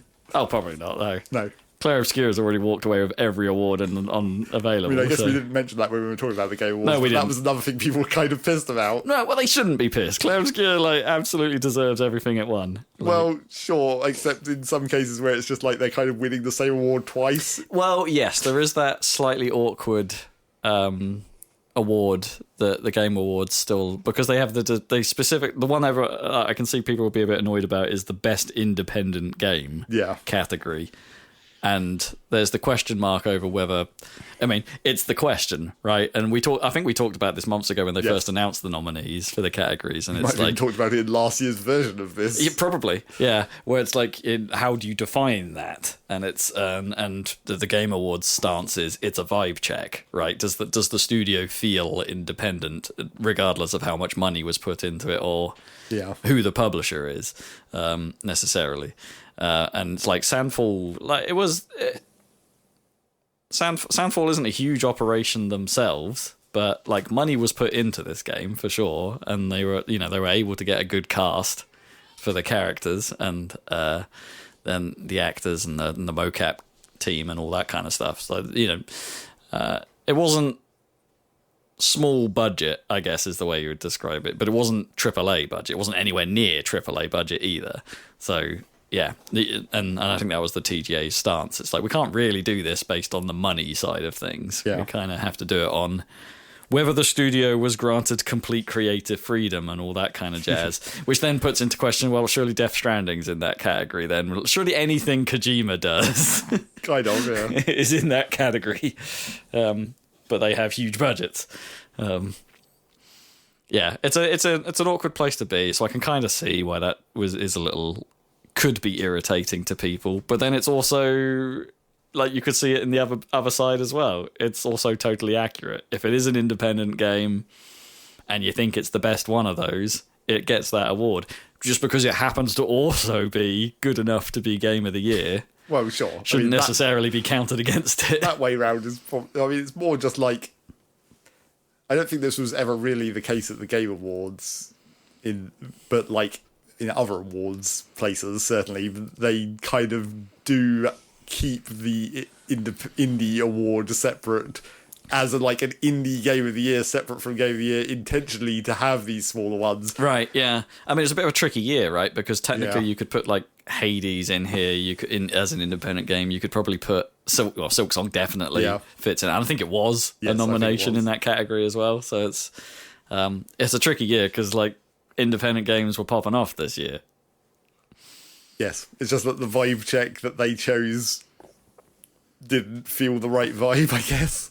Maybe, for Claire Obscura particularly. Yeah, maybe you're right. Maybe if it's a GOTY contender, it shouldn't count as in that category. But then what if the GOTY was a AAA game and it lost out on its chance at being an independent game because it wasn't eligible in that category because it was in the GOTY category. Well, then you get into weird arguments like that. It should have that game deserves an award of some kind, but like it couldn't because of the rules. I think more what I'm saying is that there kind of should be 2 Game of the Year categories that should have a separation between whatever they consider indie and regular. Yeah, I mean, it's one way of looking at it. Yeah, but then you don't have that whole the prestige of being with the Game of the Year. Like, sure, it's just put in your marketing as Game of the Year and just leave off the indie part or not. I mean, I'm sure there'll be plenty of games that call themselves, like, you know, I don't know if I've seen it for a while. Plenty of games that call themselves Game of the Year with edition. no awards, just because they say so. But I've seen that coming up in my bullshit YouTube adverts of shitty mobile games. There's the classic where it's like they put one of those little like award rings with stars and stuff and say like best game ever, and it's like totally unsighted. It's just like, wow, good job, you've just thrown an icon on there and said something that's not true. I mean, for me, the outlier in the GOTY nominations was Kingdom Come Deliverance 2. Right. Yeah. Like, I don't know that there was a huge conversation around that game about it being like good, right? Sure. You know, it came out and I think people thought it was all right, but I didn't get the vibe that it was a GOTY contender, well, then it turns up. Like, I haven't. To be fair, I know not very much about that game when we haven't played it, but it's like just I didn't think the vibe was that strong around that thing, and like here it is turning up in the list. And I mean, maybe that's just an indication of like the back end of the Game Awards of like who's choosing the nominations. Sure, I mean, someone on the nomination board liked that style of game a lot. I mean, it would have had to have been enough of them, right? Because there's quite a large group of contributors to that. But I'm sure process. the selection of types of people who are on a game nomination board is not a purely representative sample of all gameplay. Sure, which was the other sort of slight controversial award, right, was the Fans' Choice one, right, which is the 100% vote-driven award. Like, if you're asking for 100% vote-driven, that's open to all kinds of other manipulation. Yeah, exactly, which... Again, I know nothing about Wuthering Waves, but it's a mobile free-to-play gacha Hoyoverse adjacent looking anime ass game. You know, it's one of them, and that got voted. That won the Fans' Choice Award, and it's like, which was seen as quite a surprise. I think. I feel like that game didn't even come out this year, but maybe it did. I mean, maybe it did. I have no idea. It came out properly this year. Like, I feel like I'd seen adverts for that a long time ago. You're probably right. Or maybe that was just the start of this year. Seems like a long time ago. Or it could have been any one of the other anime games. Yeah. Never mind. Sorry, go for it then. That's all right. The anime games, right? Exactly. Did I see that the best mobile game was won by that anime horse racing game? It was indeed. I mean, you about. Supposedly that might be deserved. Supposedly that's pretty good. Yeah, that game looks good. I saw Ho playing that, so I actually have seen some gameplay of that. It looked insane. Yeah, people like it. Yeah. Yeah. It's not as... Even though it looks like one of them, but it's not one of them. You know what I mean? Yeah. Not unless you want it to be. I mean, it's weird enough already. Anyway, I just love that it's just humans running on full-blown horse racing tracks. It's horse girls. Yeah. It's horse girls. But that is funny. Yeah, I like that a lot. And then they do a dance, of course. You gotta do a dance performance. It's anime. I assume they've... Yeah.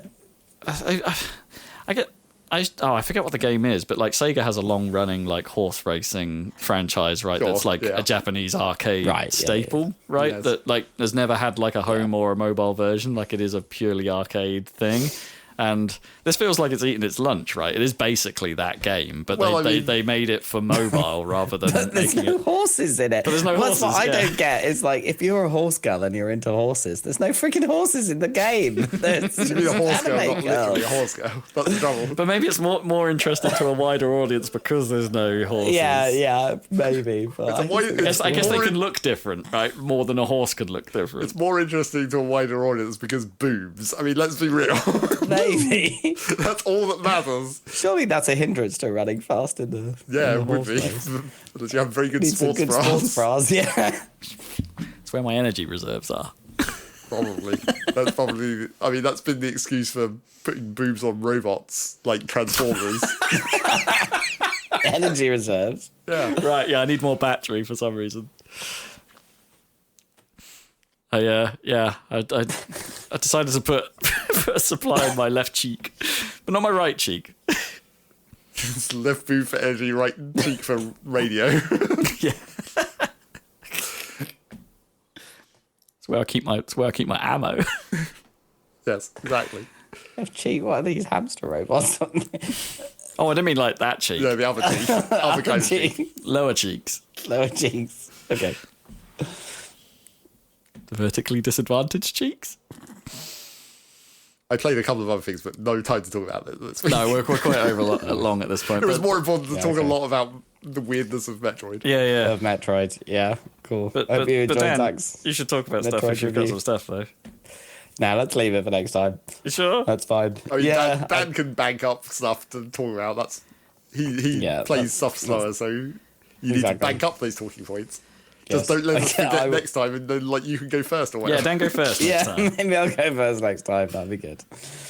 Alrighty. Well, thank you for joining us for the big Metroid review and all the other stuff, all the Seven the Guest, LocoRoco, Formative Furies, Donkey Kong Bananza, Game Awards, Mario Kart World updates, etc., etc.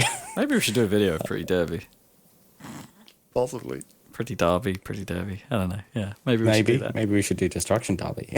Maybe we should. We do videos also, as just described. You can find them on YouTube.